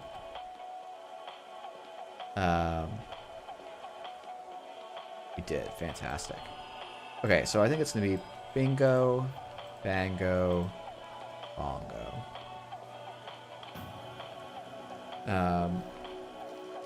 Yeah, James, I mean, opponent playing well here. That's annoying. Oh yeah, Daijin, the game did peak something like 7 years ago. 2014, 2015, I think, was the peak of its popularity. Trust the whaling consortium. Build. Collapsed.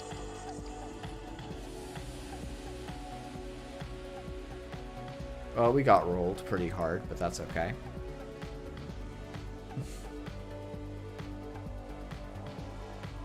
Okay, so we'll put this on R&D, we'll put this in server 1, and we'll click for a credit. Man, of course the one time we get Rashida, our opponent's got a turn 1 pinhole. Wild. So, Cake, please, they did actually print worse cards back then. Like, just, if you look at the average card quality, it's worse. But the other thing is, like, the cards that were good back then are very different, right? Like, indexing is a... Jesus Christ, my opponent drew some freaking nuts here. I'll let them trash this if they want to, though.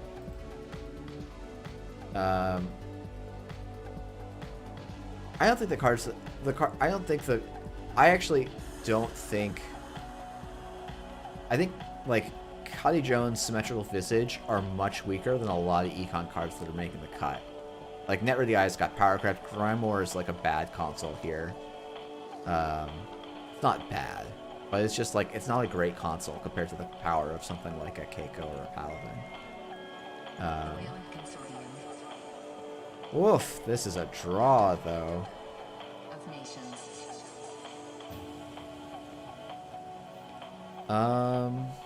What can I even do here?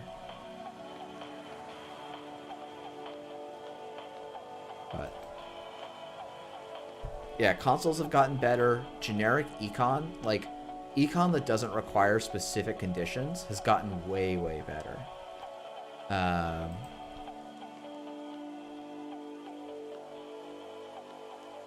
But yeah, like Parasite, undeniably, like some of the top cards of all time.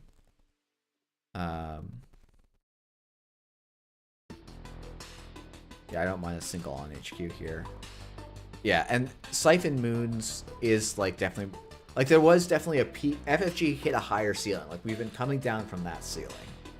But I still don't think the game, like... Okay, we're gonna draw... Okay, this is a decent remote now. I guess we get to Snipe Paladin, which is something. We get to Snipe Paladin and find Biotic Labor. Not bad. Maybe you want one with virus if you're expecting a lot of viruses, because it's not like it's not going to be bad stuff. Would Turntable have been legal back then? I don't think this had any sand in it, did it? Oh no, it must have, right? NetRDI is a sand. Turntable. Turntable, yeah, 43. Yeah, that should have been playing Turntable, I think. Oh,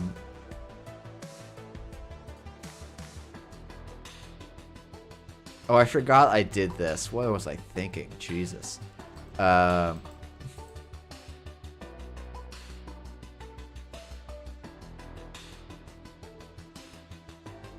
grab Biotic Labor here. It's always the card you grab.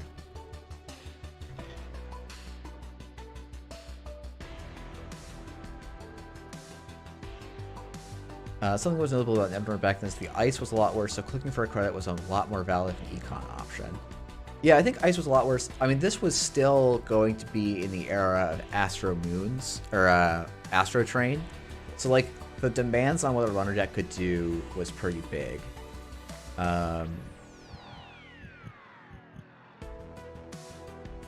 Yeah, the Pup breakpoint is wild as well. Like, Pup is... well, I don't know. I'm playing Tithe somewhat unironically here. Well, now I'm not playing Tithe unironically. Yeah, it's interesting. Like, I think everyone kind of wants to go back to that World of Power, but I don't know how you get there cleanly, right? It's really tricky to get there. Am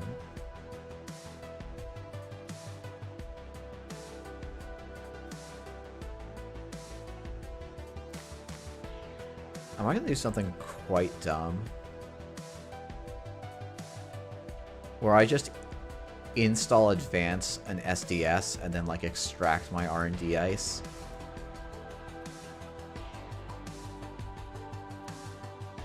And just say you don't have it.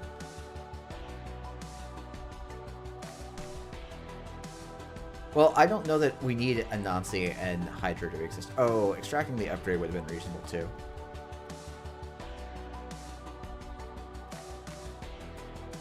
Oh, chat's completely gone on me. Yeah, extracting the upgrade's definitely better. Oh, shoot. I don't have a second, Yeah, so I just fucked this. Lol. I forgot that I only have 2 code gates. Wow, they even put down the botch list anyway. Lol, I should just concede here. Should just concede here. I'm an absolute idiot.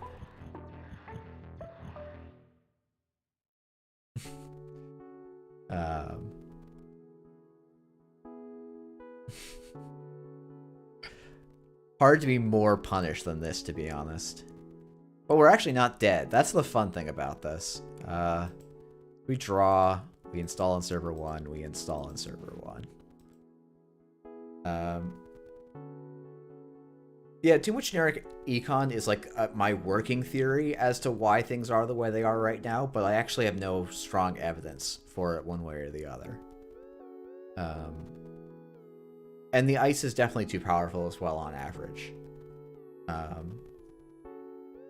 Like, I think this is why there was some talk about an ice thaw at some point, but, you know, we're sort of back and forth on that one. Oh my goodness, are we just gonna lose? Okay, we didn't lose off the top, but we also need like a relevant piece of ice to put on R&D. There's not that many left in our deck, I think.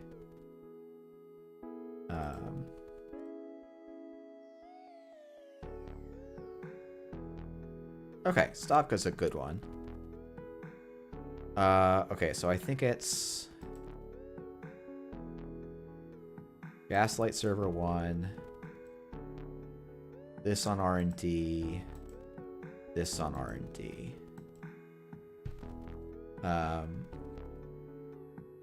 Yeah, no, I mean, ice has definitely gotten too aggressive, and there's been like, it's been a back and forth on who's leading, what that's, like, what the problem is.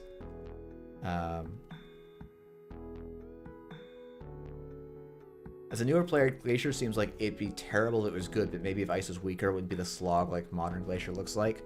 Yeah, Cold Lava, it's kind of interesting. Like, everyone really, there's a subset of the player base that really pines for Glacier. And I don't understand it, to be honest. Do I need to protect this?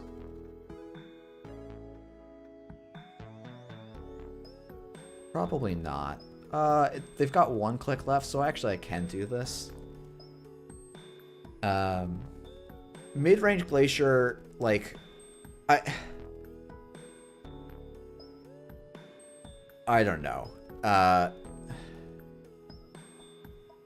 Yeah, Kat, I think that's a good point, is like,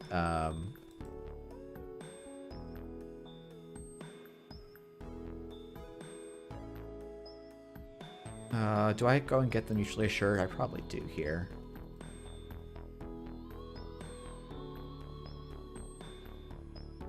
Yeah, let's go and get mutually assured destruction. We can't actually win here, but we can kind of threaten a win. Actually, we can set up to win really easily. Cool. The biggest thing we need to worry about is Hippo, which we can't really deal with.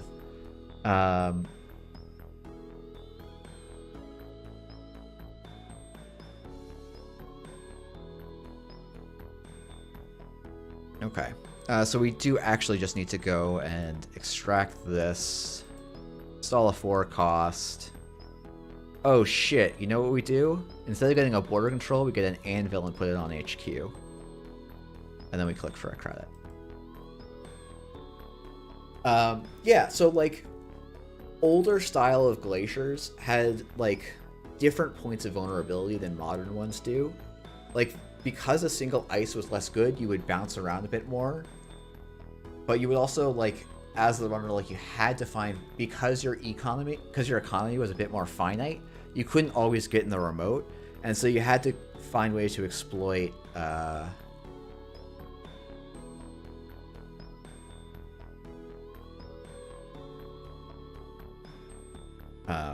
you had to find ways to exploit the openings you could make. And yeah, Kat, I agree. Like, Glacier is much like the distinction between when you made the mistake and when you lose the game is further out, and you feel like you've made more choices in between then. Yeah, it's weird to me because I'm like, PD to me is what mid-range Glacier is about.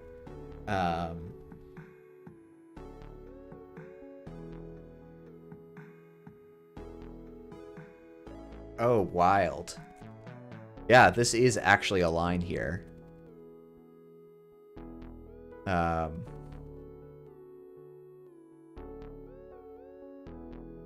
That's cool. Okay, let's go new remote. Let's just res. Then we can just go server 2, server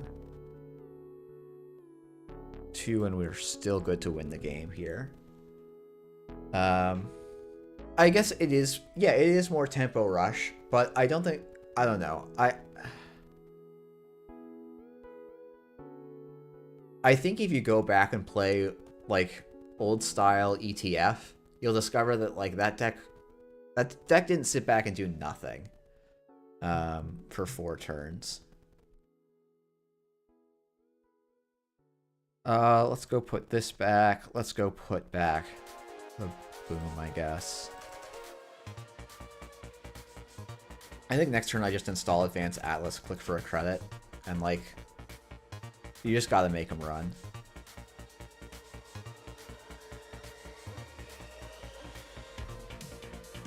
Because, like, the interesting thing is That's No Moon is actually kind of dead here.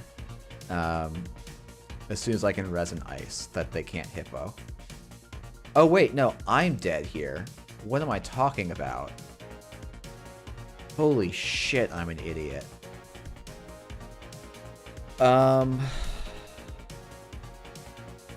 Because I tried to go for that SDS play.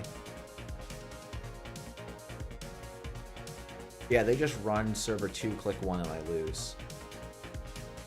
What am I doing? Oh my goodness, this was a throw. Ugh. That's annoying. Yeah, I installed the gaslight in that server and I'm fine. Hmm.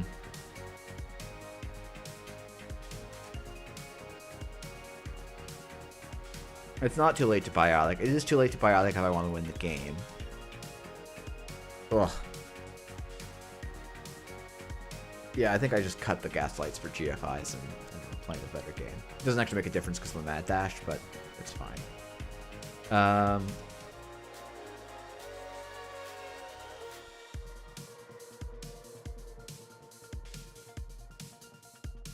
Sorry, thinking.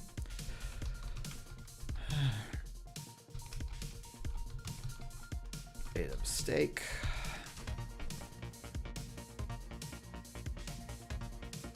No, you know what? Let's just do it this way.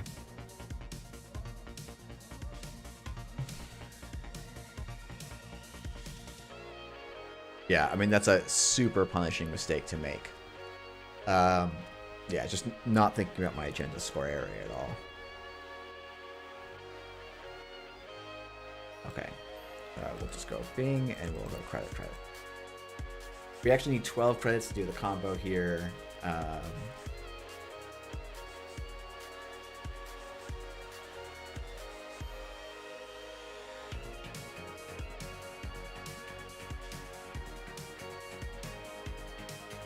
Yeah, I mean, there's probably Glacier out there. Be too surprised. Yes, I do need the biotic combo, but well, technically no. I could do. You can do the combo with 2x basses.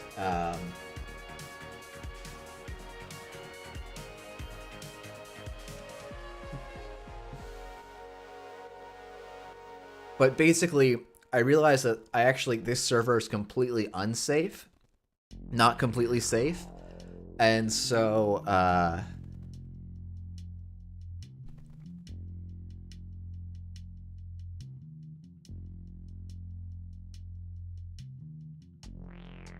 yeah, I actually kind of need another envelopment on this server, I think. I think this run is a mistake. I mean, like, they can break it not cheaply, though.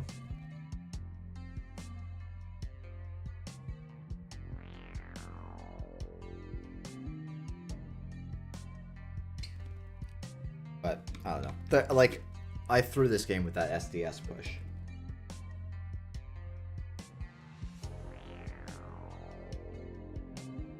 We'll res the ice wall as well.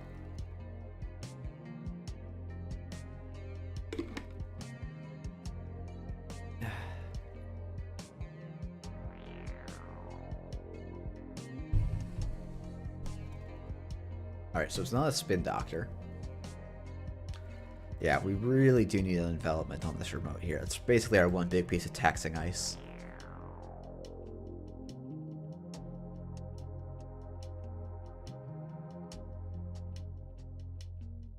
Ooh, wait, that's another way back in this game. That's actually a really nice way back in this game.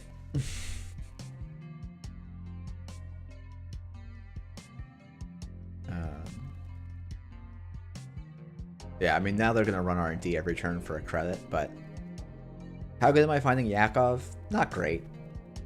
He's a 1 of, I think, in this list. Maybe a 2 of, because I can't deal with it. Wow. I don't know why you're installing a turbine here. Oh, no, you're installing a Stargate, right? Yeah, there we go. Yeah, this should be the game. We've got a lot of agendas still in R&D, so... yeah, GG. Okay, so we punted a bit with that SDS, but that's how it goes. I feel like I think if I don't punt the SDS, I'm like totally fine this game.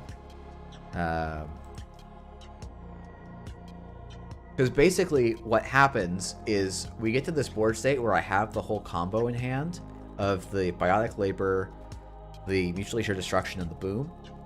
And the runner can't run because I've got 2 unrest. There's also, I punted a bit by, like, there's a bunch of little punts that I could have done better. And I'm definitely a little out of practice, but...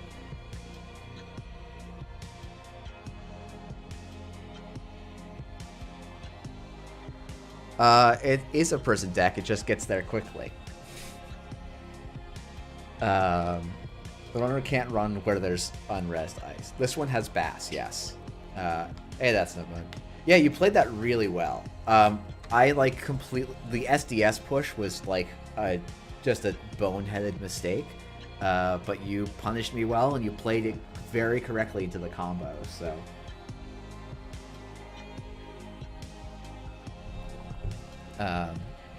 yeah, thanks for the game. You played that quite well. I think I made a couple of mistakes, which is unsurprising, but you kept me honest, and definitely played better than I did. So yeah, I'm not sure Yakov makes a ton of sense. Oh, I'm on 2. I should probably only be on 1. Yeah, we can make that switch. I think we'll do that. The Citadel doesn't even stop me, so not even that bad. I want to keep this hand because it has a freaking Rashida in it, but I can't.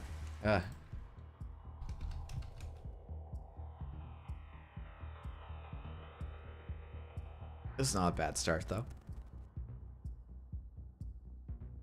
No one home is the pretty much only way, yeah. It's not technically the only way, but it's pretty close to it. We're gonna draw last click because we're playing good runner. Yeah, I did have everything. So like it is what it is. But no, it's and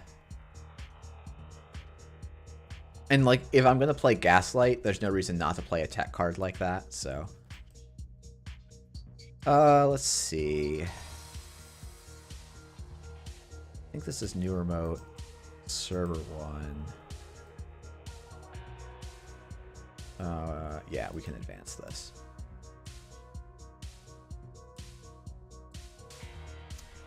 Yeah, the hostiles help a lot with the econ as well. I could definitely see cutting the Gaslights, putting in a Cyberdex Virus Suite.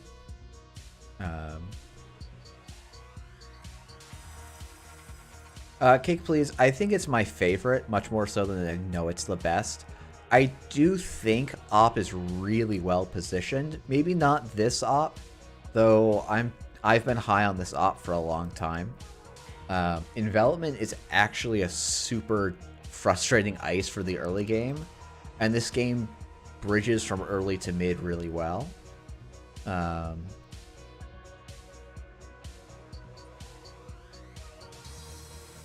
So,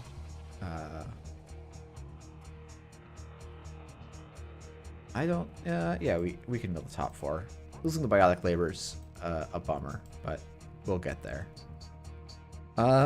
Probably what I'm going to do actually is go here and get some money first, and then we'll go for the score later.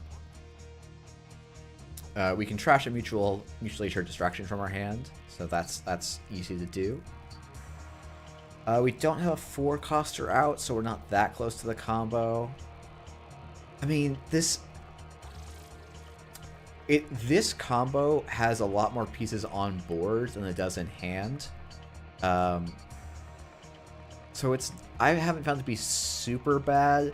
And the other thing is we can just play, like, we can score out as well. It's not impossible. So, oof. I mean, this is where I get punished for not playing GFI, because Runner's just going to win immediately here. We just need the top of our... Oh, we're going to Time Bomb. I guess we kind of have to get a couple cards out of hand here. I think we maybe don't need the Gaslight now. And we'll just trust the top of R&D. Um,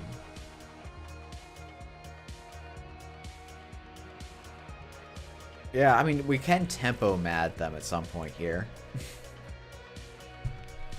Please just don't be an agenda on the top here. I'd like to win a game tonight. Oh, Rashida? Are you kidding me? Ugh.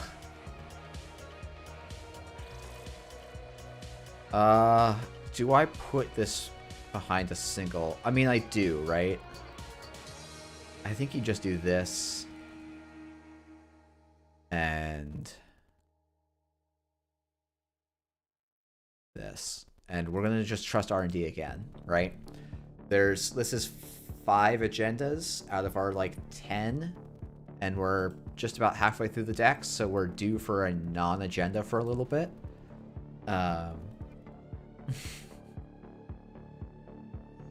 And we've got the Spin Doctor. They've got 1 credit. We're just not going to get punished here. And we win the game if we get away with this. I guess I could, like, use my Spin Doctor here, because now they can run the Spin Doctor. Yeah, so I actually should have used my Spin Doctor before that access, but that's neither here nor there. Maybe actually what I do here is I go...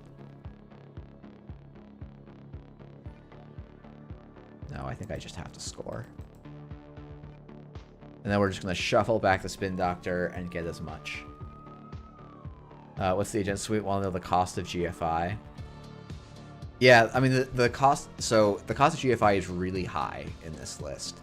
I was playing this version because I sort of figured everyone I cared about was going to be on Mad Dash.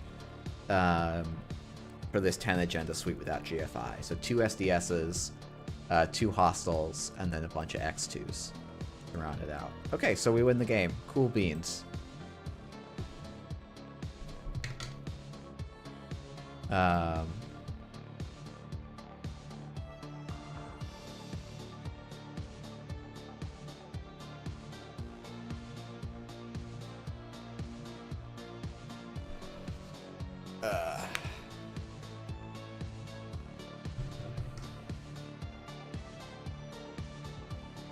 Advanced extract development for R&D Ice Audacity.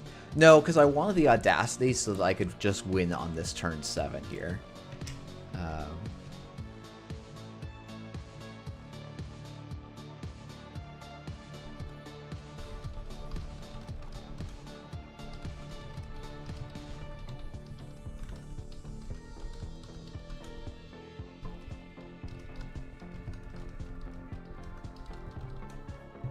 Yeah, so you want to save your fast advanced tools for when they're going to win you the game.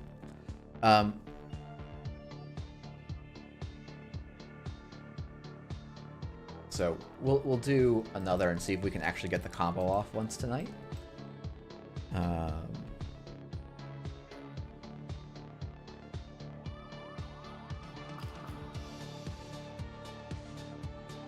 But yo, how bad's my agenda suite? How many accesses is a GFI worth? I expect quite a lot.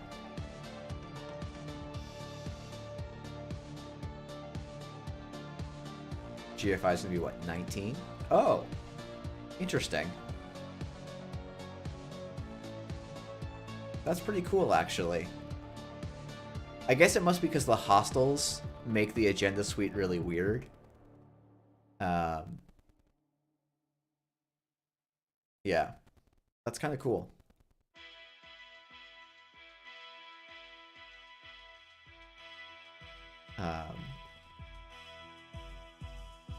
Yeah, I mean, this feels like an old school agenda spread. With 2 1-pointers, 2 3-pointers. So, like, you're averaging out to 10 agendas, but...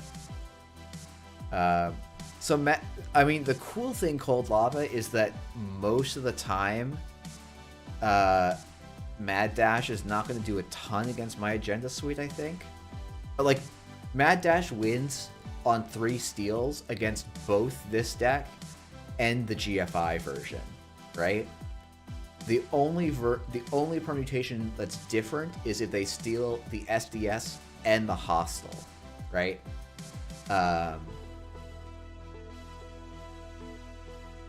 Because I'm pretty sure GFI should just be about 14. I mean, yeah, Mad Dash takes off a ton. Mad Dash is going to massacre the other one as well, though.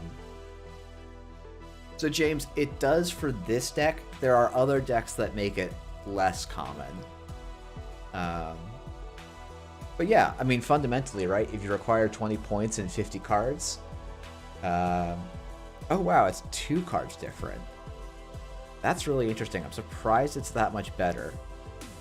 Oh, yeah, because the hostile... Yeah, the hostiles help you out a lot more in that permutation. Okay, that's something I hadn't thought about as much. Yeah, so it's like... The GFIs are worth 2 access... Like, 1.5 to 2 accesses. Which is maybe better than the Gaslights. I like the Gaslights because they are a threat in the remote, but maybe I'm overvaluing that. I definitely could see that being the case. So, I don't know.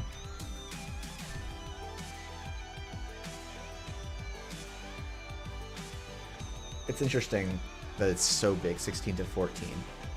I guess because the 2 SDS Mad Dash happens every now and again. But...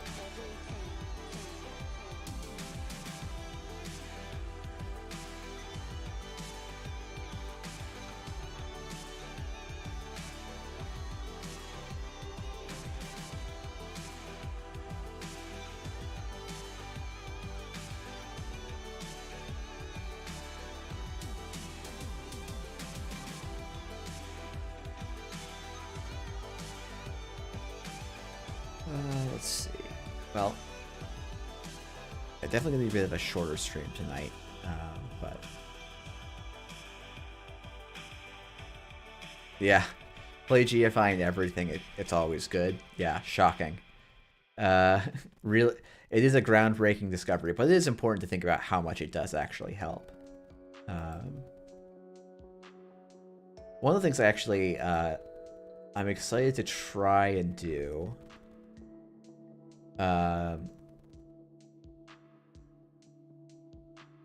is at some point I want to do get some animations going, but I'm going to do it in the most roundabout way possible, which is what is it? It's using a Python library called Nanimate, so trying to make 3 blue 1 brown style animations and bring them into the Netrunner scene.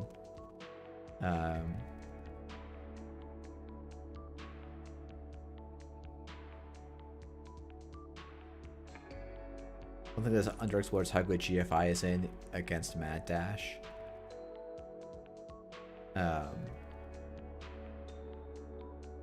Now, I'll be honest, one of the big problems with it is that library is really complex, and I have barely looked at it yet. So, it's going to be quite a while. But whenever I finally make my single-sided Swiss video, which hopefully will coincide with me re-releasing the single-sided Swiss software, that'll be good.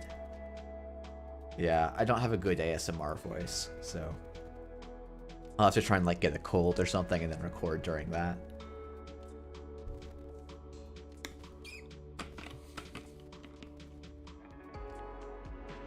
Okay. Yeah, cold lava. So right now, to be honest, I can spin up the single-sided Swiss server I had at any point. I'm not doing it routinely because it costs $5 and doesn't work for some people some of the time, which is like very frustrating for me because I don't know why.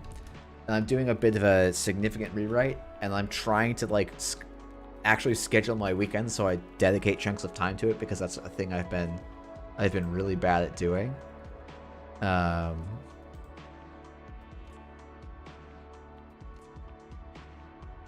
So I'm hoping to have the new and improved version up in the near future. I think I've got it back to feature parity with the original version, but better implemented. And yeah, Cold Lava, you can totally host it locally. I think there's actually instructions for it on the GitHub repo. Oops, shoot. We'll put these back on top of R&D. Then we'll re-res it. I'm also happy to help you do it. And yeah, you can totally run it locally and host it locally and maybe even figure out why it's hosted wrong if that's something you're compelled to do. But you can totally run it locally. Several people have done that already. I don't think I need to res this. Probably okay to res this. Yeah, you could, if you search for Chem Scribbler single-sided Swiss, or actually, if you go to my other YouTube video about the stats in, oh, you did, Hank. Okay, thank you, Hank. Yeah, to be honest, I just don't know enough about Docker to be like, oh yeah, that's definitely going to work. But I will. I did get the request, so I'm going to try and integrate it at some point. I just I'm such a non-programmer that I don't know any of the main tools that are used. I know that Docker is used, but it's just not something I use a lot, or really at all, because I just deploy everything locally and then had to go through a dozen different tutorials to try and deploy the original ASOPs tables. Okay. Yes. Server 2 and gain a credit. So let's see. We'll probably make 2 credits off of the gaslight here. We're gonna get doofed, aren't we? For events that you've run, are you using the GLC audio server space or NSG? I usually use the NSG space, and the NSG space is meant to be an open tool for anyone to run events. So if you're thinking about running, if anyone's thinking about running online events, you should contact me. But that space is open for use. That's kind of the whole point. And yeah, that's definitely what I would recommend. Do I res Yakov here? Sure, we'll res Yakov here.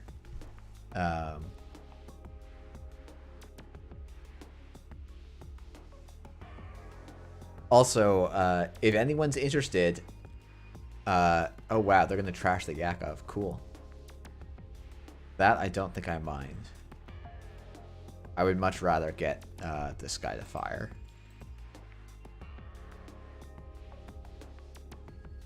And you, no, we will always search for biotic labor. Cool. I think we go server 2. Yes. Advance. Click for a credit. I don't. We're maybe not going for kill this game. Maybe we'll see.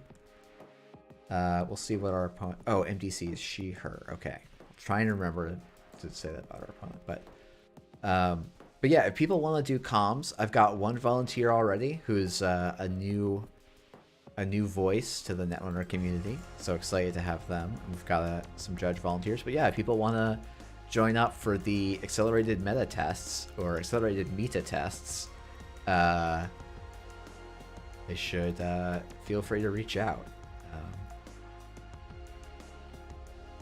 Okay, so I do actually have to score this turn, which is a bummer. I'd like to stay on. Yeah. Yeah, I don't really have choices here.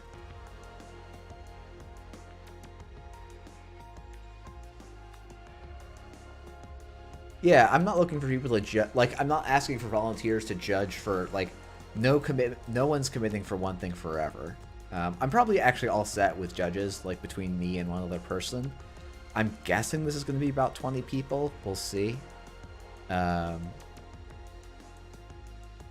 Face check ice into pinhole, such a brutal sequence early game. Feels bad? Very much so.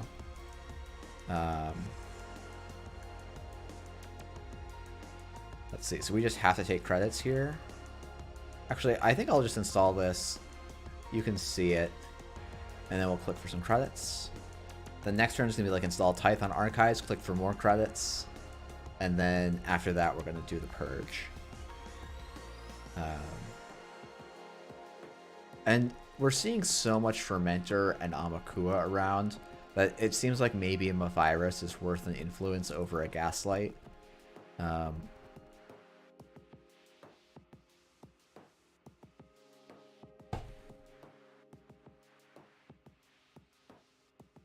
And then we can fetch our Yakovs much faster.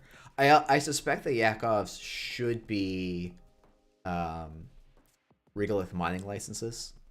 That's what the deck used to have, and it was quite robust. I think the econ felt a bit smoother. The appeal of clickless is really nice, but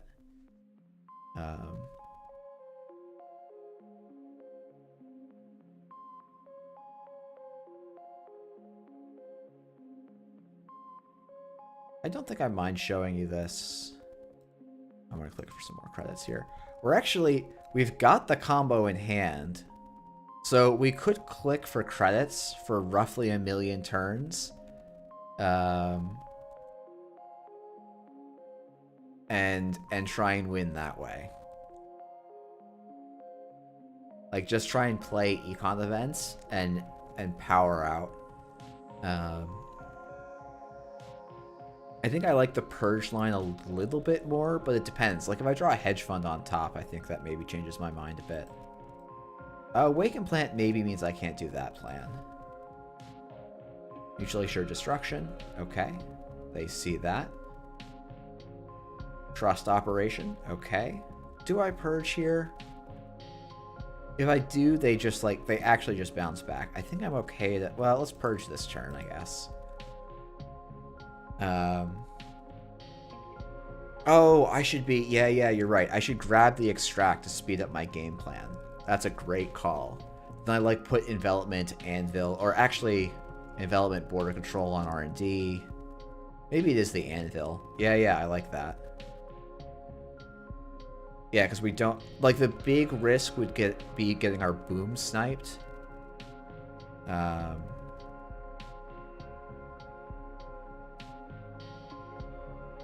Yeah, so actually purging was wrong because I now don't want to res and all that stuff, but that's okay.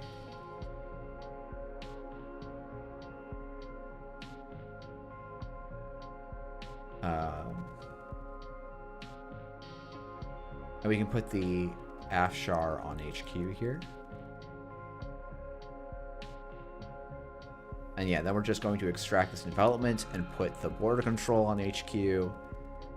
And then we'll be pretty safe.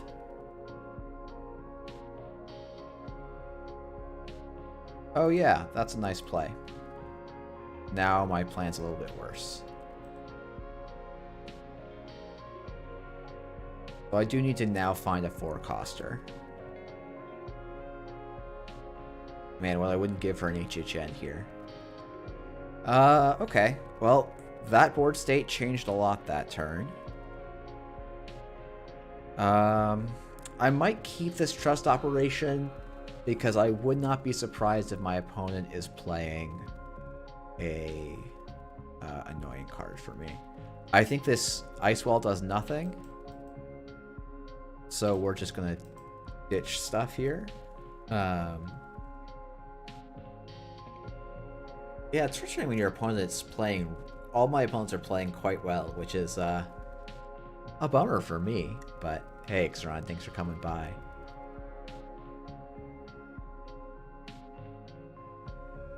Yeah, Doof to get out... Yeah, I guess I should... turns out I should have gotten Doofed. So that my... whatchamacallit wouldn't get blown up. But we have a lot more 4-costers in the deck, so it's not too big of a deal. Docklands, not super worried about Docklands here. Yeah, I mean, there's also an argument for, cut all the Gaslights. And, get some... What do you call it? get an HHN in here too. Right, that would be pretty good in this exact board state. Let's see. We're gonna draw once. Okay, that's a bummer to draw. I guess we're discarding 2 cards here.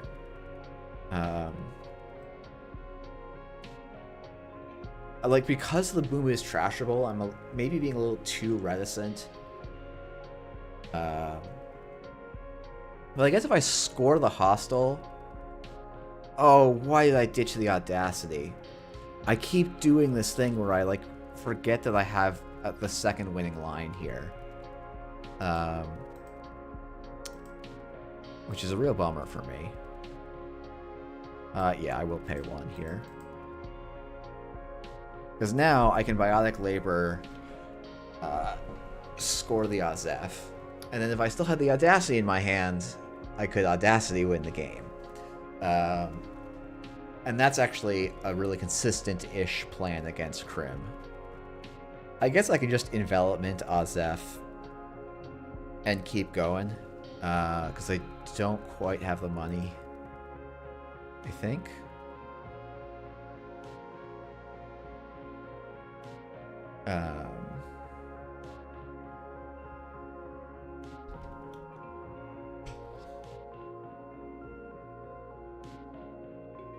Yeah, they will have the money to go to put that down.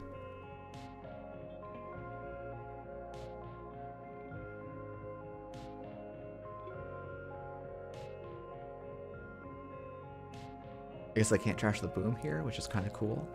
Oh no, they can't trash the boom. What am I talking about?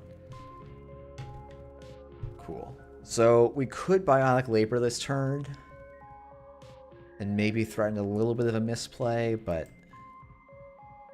Oh, okay, never mind. We're all set. Okay, so what we do is we go... Biotic Labor... New remote... Nope. Advance, advance, advance. Score.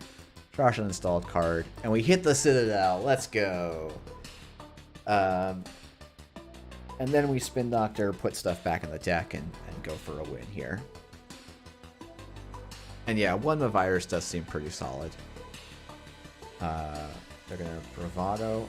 I think I can res the Sandstone here. There's no reason not to, particularly.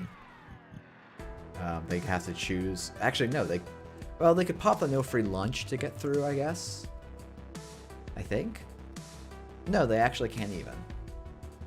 I mean, now they can get in, so it's like I save myself 1 click, kind of, but...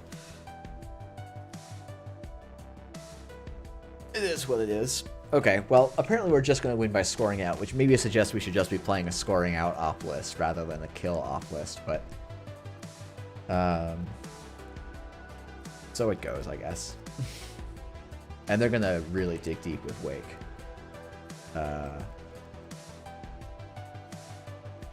And certainly the bad pubs are a little anti-synergistic, so...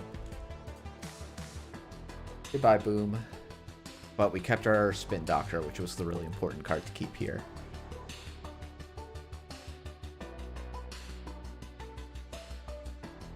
And now we're going to get R&D locked. Oh, it's funny. They could have run Archives. Yep.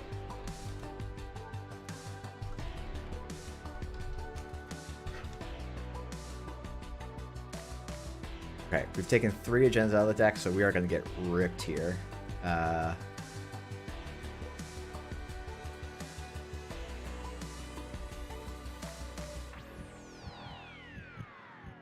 I'm guessing 4 points. Stealing an SDS does slow him down.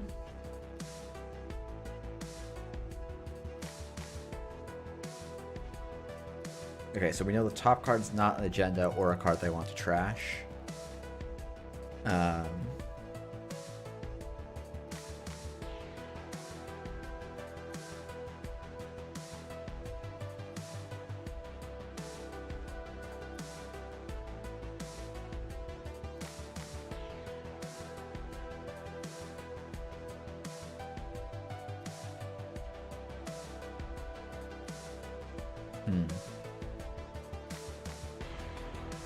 No, let's res here. Okay.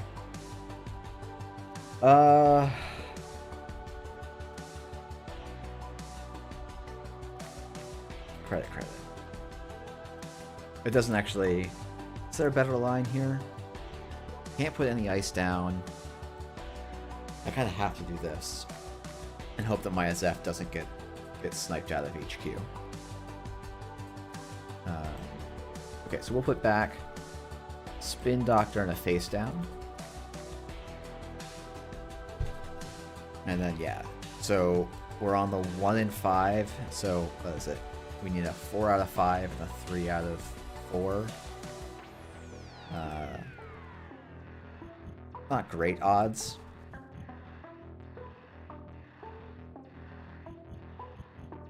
Not enough odds to make me feel like I'm confident to win. Yep, that's unfortunate. Yeah, now we're pretty boned. That's unfortunate. Yeah, wow, trashing that Audacity was such a game-losing play. Trashing the Boom was probably the better play there because I fetch it out of my deck. So, we're learning some lessons on how to play this deck that I had forgotten. When you have the Atlas counter, gotta be fairly aggressive with it. Yeah, we're completely dead here. Runner's playing very well.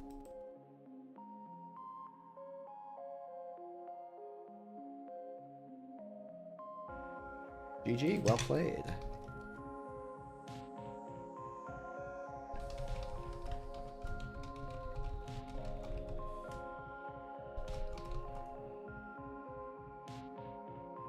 Yeah.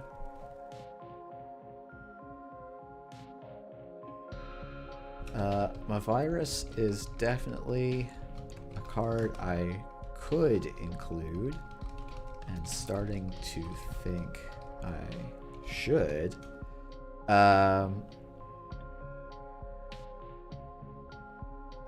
Like, yeah, it's we just misplayed by discarding. Yeah, seeing lots of turtle and fermenter, though, seems like a reasonable include. Okay, we're going to try, I know I said this last time, we're going to try one more time to get a freaking kill with this deck. And I'm going to chalk that up to a Jeff played that deck badly. Oops, that's not how that works. I'll just get into a lobby with an opponent immediately.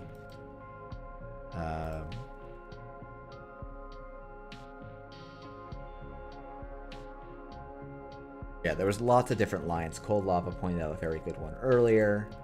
I'm definitely out of practice. So.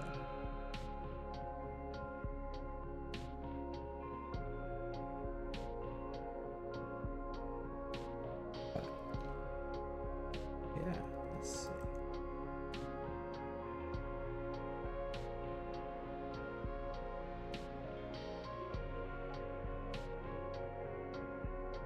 But yeah, let's see. So of games we played, this one we could have won. This one we did win. And these were our really bad ones. That Gohawks and That's No One for some reason are the same person in my head, but yeah, Netrunner is hard, and I'm definitely out of practice / having just a weird brain week, so. So it goes. So it goes. And our opponents have been playing very well tonight, which is usually something I don't experience as much. Or maybe I'm supposed to be playing Asa because everyone's like, oh, Op, I gotta play on my A game. Oh, Asa, I can do whatever I want. And so I win more as Asa. Maybe that's my secret to success. No, Cold Lava, I think you were totally right. It's funny because, like, if I had done that line, right, we actually get the combo kill, like, very, very quickly. And then when I commit to the other line, I'm supposed to discard the boom because I have the Alice counter to fetch the other boom. And so then I have the Audacity in my hand for when it actually turns out that scoring out is easier. So I just misplayed that at literally every point. but that's okay. It has been a long time since I've played this deck, and it is a very high skill ceiling deck, I think, and definitely can make some choices. Actually, you know what? Let's make the swap we've been talking about making. Cutting a Gaslight and grabbing a Virus. And maybe we'll cut... Do we cut Yakov entirely for a Regolith? Maybe we do. I think that's pretty reasonable.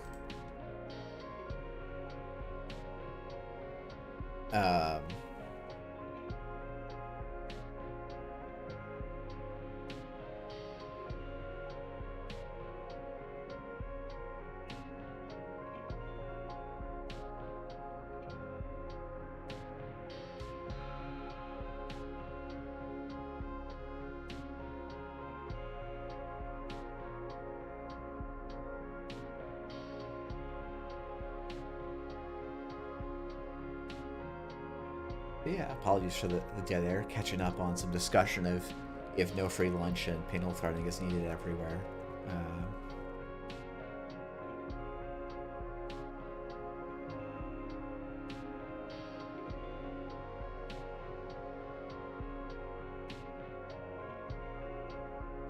Yeah, but I don't know. I'm excited to see where this meta goes. I think we're gonna need some new cards, hopefully soon. Hopefully we hear some news about those in the not too far future. Though I guess we're probably still 3 months out from release, so we've got a little bit of time. We're up against Surge. Playing Smoke. Exciting.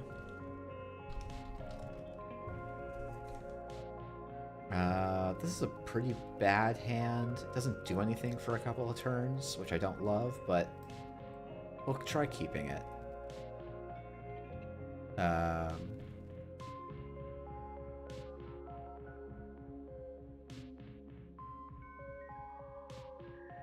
I think there's worse hands. And we can draw into stuff that's good. Like, that's actually a pretty decent draw for us.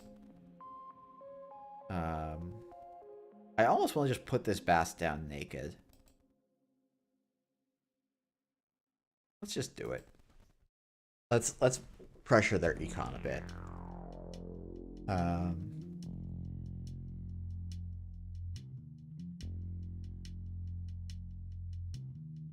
Giving Shaper a bad pub is a downside, but it is something we're going to just do pretty early in this game, I think.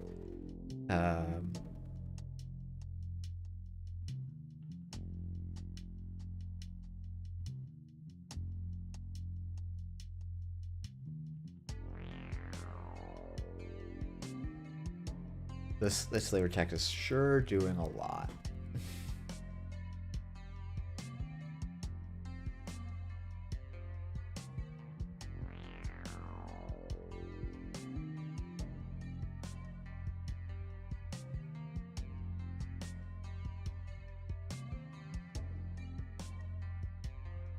For a second when this popped in, I was like, oh man, Jed in the score area already? That's a bummer. Okay. Pretty classic start. That survived. Interesting. Okay. Well. Let's draw a piece of ice. I've put Hoard'em in this list. Interesting. Why would I do that? I don't think Hoard'em has a place. I guess it's a 4 strength and the run code gate, so when the envelopment gets... There's some arguments for it, I guess. It being 4 costs probably being the main one, though I suspect Anvil displaces it a good amount. Yeah, this card's maybe not what I want. I do like that I could have drawn, click the Bass, score the Hostile.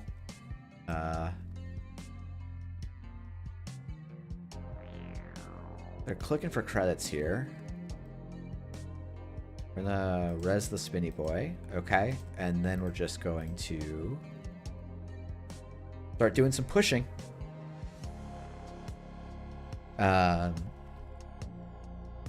Cheapish ice, a little expensive ice, honestly. We've got some econ in hand. It's just not econ I'm super thrilled. Do we have 7 points in hand? We sure do. You use the Bass to grab anything useful.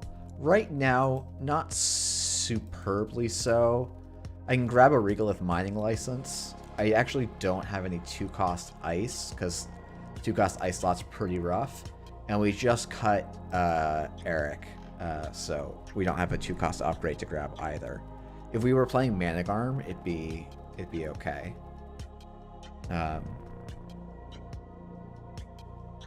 But I think like fast advancing an agenda and getting a regolith mining license out isn't the worst thing to do in a card game. I can also, if they don't interact with us this turn, I can like fire this Rashida. Wow, just blind overclocking, no additional value.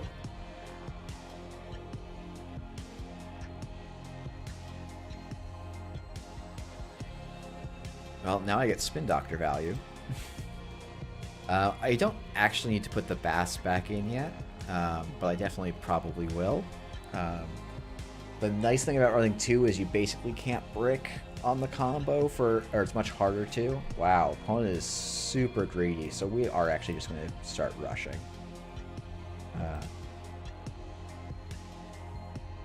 Okay, well, so we definitely would brick here. So we're going to go install server 3, advance, and we will put this on server 3 as well. Then we'll ditch this and this, and we'll just Spin Doctor back, a Bass, and the SDS.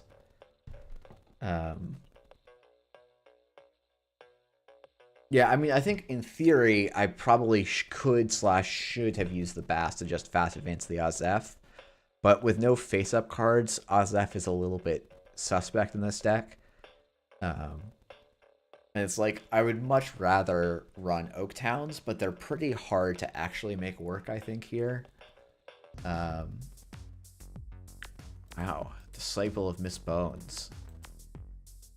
We'll do face downs. It keeps my what I'm actually doing a little more mysterious, I guess. Okay. We will do this then.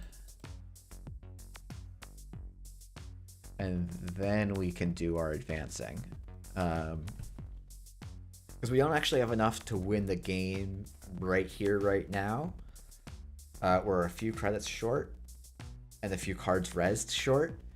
But want to get that threat going.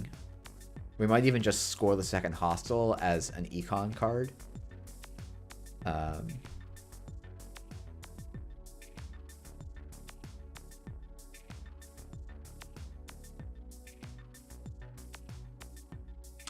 Do I ditch the envelopment? Yeah, I think I do. And then I think it's going to be score the hostile, and then threaten to score the Azef, and then, I don't know, just try and win. Actually, then we just win after that. So, if the runner chooses not to interact with us, we're in a pretty happy spot. But, excuse me, it is getting chilly in my office. Trying to think about videos I want to make for next week. If there's stuff people particularly want, happy to do that. Trying to think about old video ideas I have and seeing if people have any ideas for them. I could maybe do some replay reviews of this stream, talk about the mistakes I made. Talk about different Ob archetypes. Let's see. We try and do an icebreakers video to parallel my ice video.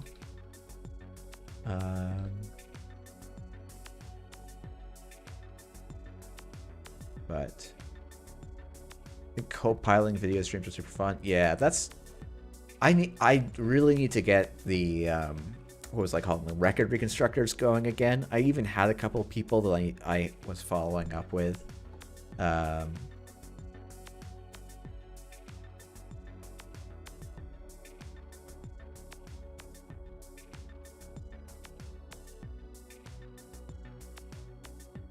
Ah, okay, they were just fiddling around with order there. I mean, okay, so we're just gonna score out, I guess. Do I just biotic labor this, or do I say they don't have it? I think I'm gonna say they don't have it.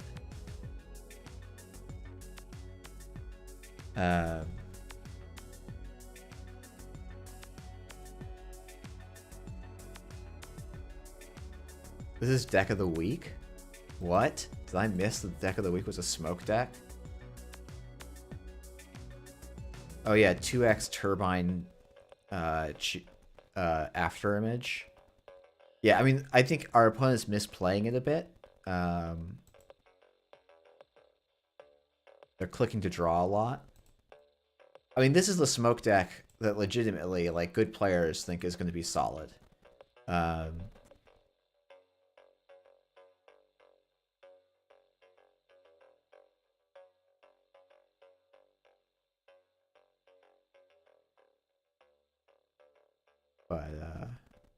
Oh, we're going to pinhole threading the Project Atlas. Sick value. All right. Advance, GG's. Oh, you know what? The Mavirus ends up being pretty nice here. Because in theory, we can beat Clot, which we probably won't see much, if any.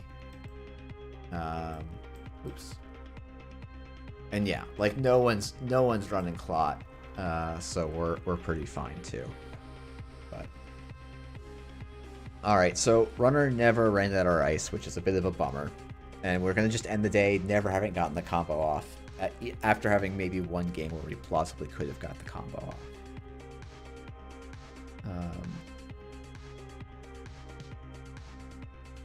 Oh, actually, I forgot. No. That's No Moon beat us straight up while we were on combo. When I said earlier something about it. Biotic extract for Clot Audacity is such a fun line.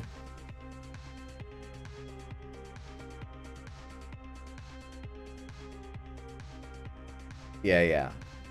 So you Biotic, yeah, extract a 4-cost, get them a virus, then Audacity advance purge. Is such a sick line. Alright. Well, we literally don't even have to use the Atlas counter. Wild.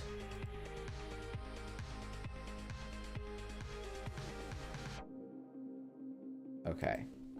GG. Alright. Alright, well, that's gonna... Wow, my music just stopped?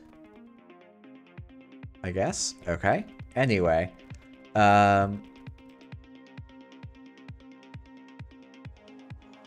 But yeah, thanks everyone for tuning in. Sorry for this, for both the late and short stream. They're not unrelated. Yeah, thank you everyone for tuning in. Not sure when my next video is going to be. I will try and do stuff. If people have things decks they really want to talk about, please reach out. I'd love to collaborate and make a video. I think, honestly, most of my best videos are collaborations, so always down to talk with other people about their ideas or decks or replays or whatever they want to do. So, but yeah, thanks That's No Moon for the game. Thanks Cold Lava for the chatting. Thanks Jeanette for coming by. Thanks everyone else for coming by. It's been a lot of fun, and I'll see y'all next week, and then the week after that will be the first accelerated meta test. So see y'all then. Bye.